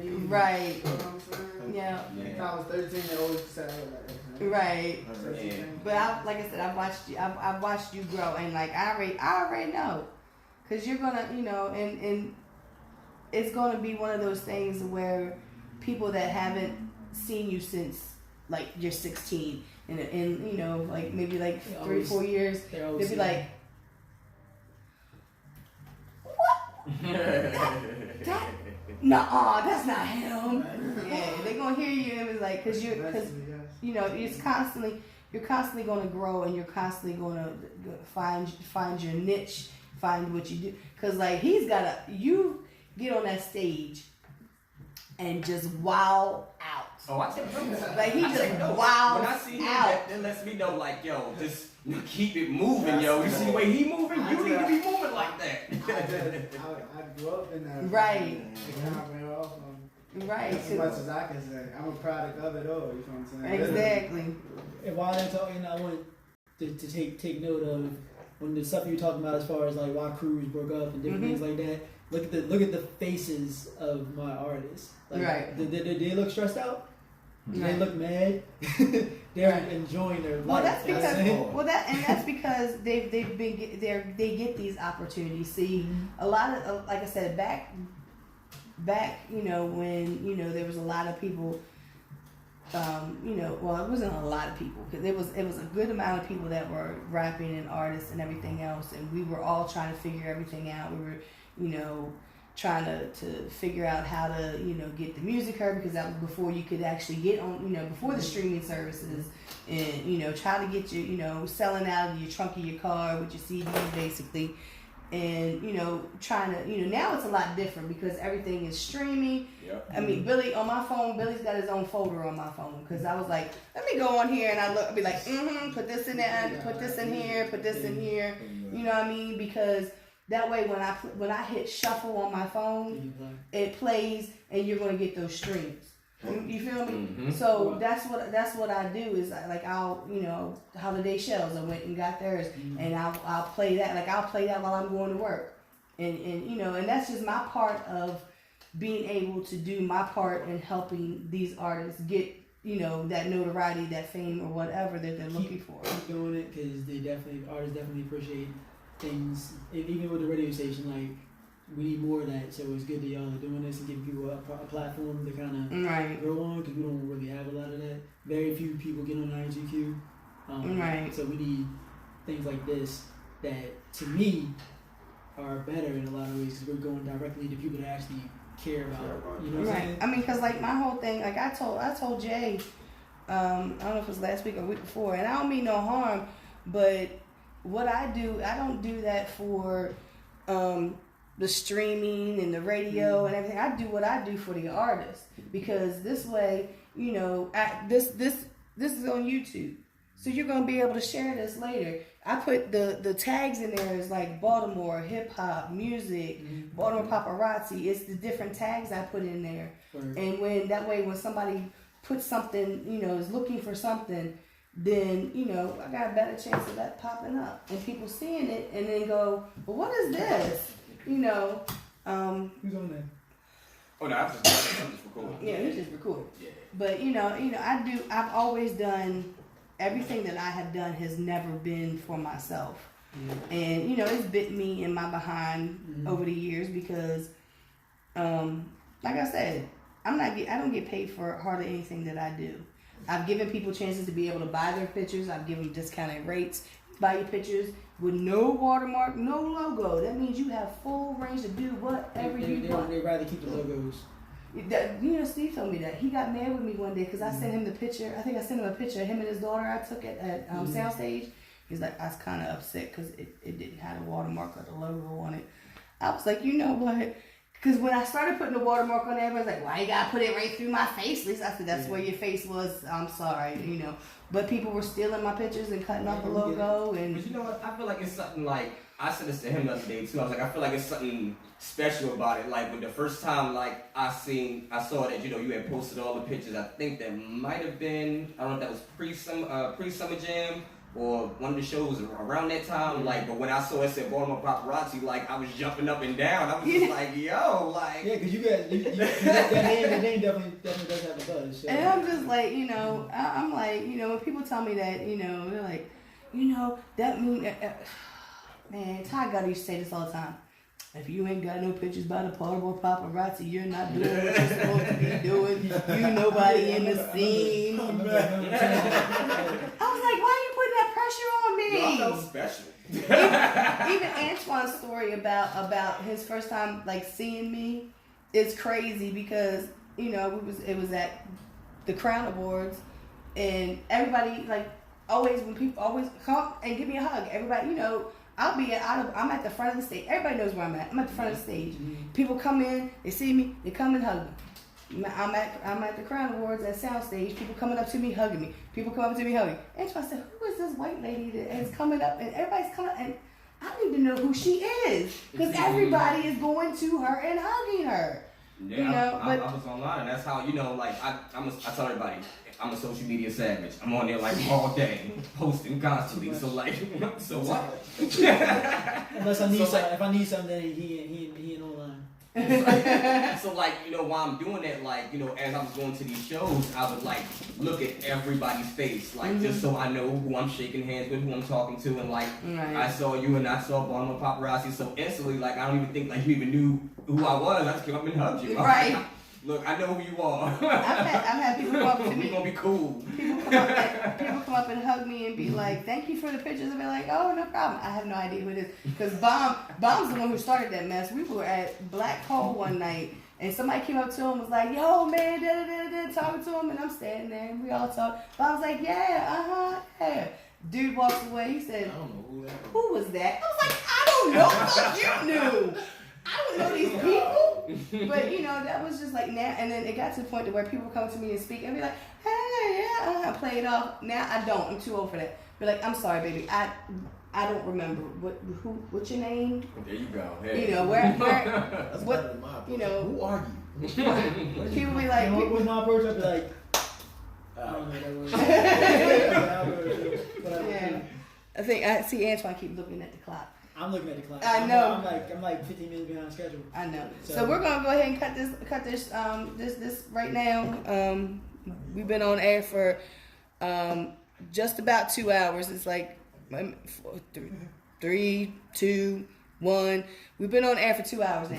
So Just count it down. yeah, it's counting. It's an elapsed time right there. One person is watching. I don't know who that might be. Me. I don't know.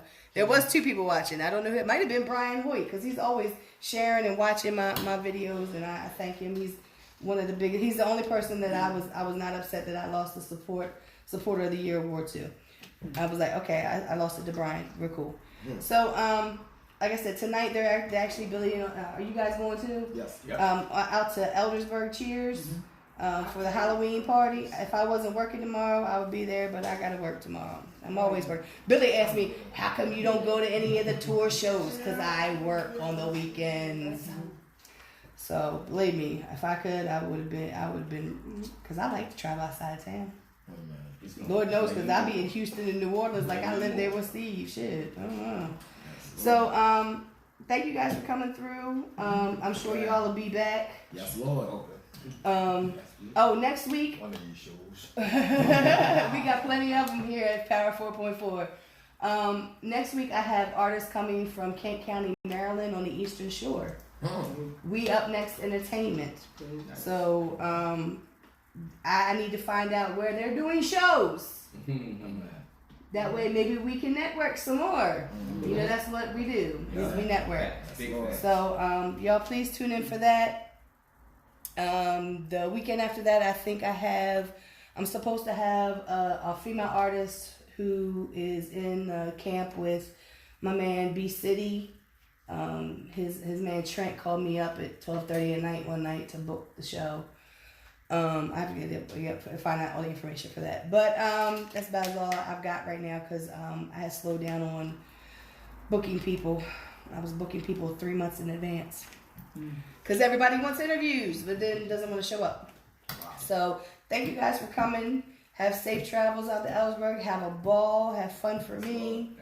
And I will see you all next week here on Power 4.4, where the people have the power. Hey, I got it right. And as always, Thursday nights, G10. I don't remember the times. 6 to 9. 6 to 9. We have happy hour. And that's over on Edmondson Avenue. Y'all, it's a safe environment. Don't you know? It is West Baltimore. You say Emerson, you know people. I have to put that out there though. That was good. Yeah. I always put that disclaimer because you know They come in the neighborhood and then they see the building and it's like, oh. Yeah, because the building's a great big old white building. It's just you don't even know it's a bar, club, anything. Yeah, but it's huge in there. But yeah, so make sure you come out Thursday night, 6 to 9, happy hour, specialty drinks. Get yourself a jar drink. Yeah. You'll be right for the rest of the night. So like I said, thank y'all for tuning in, and I will see y'all next week. When the last time you had one?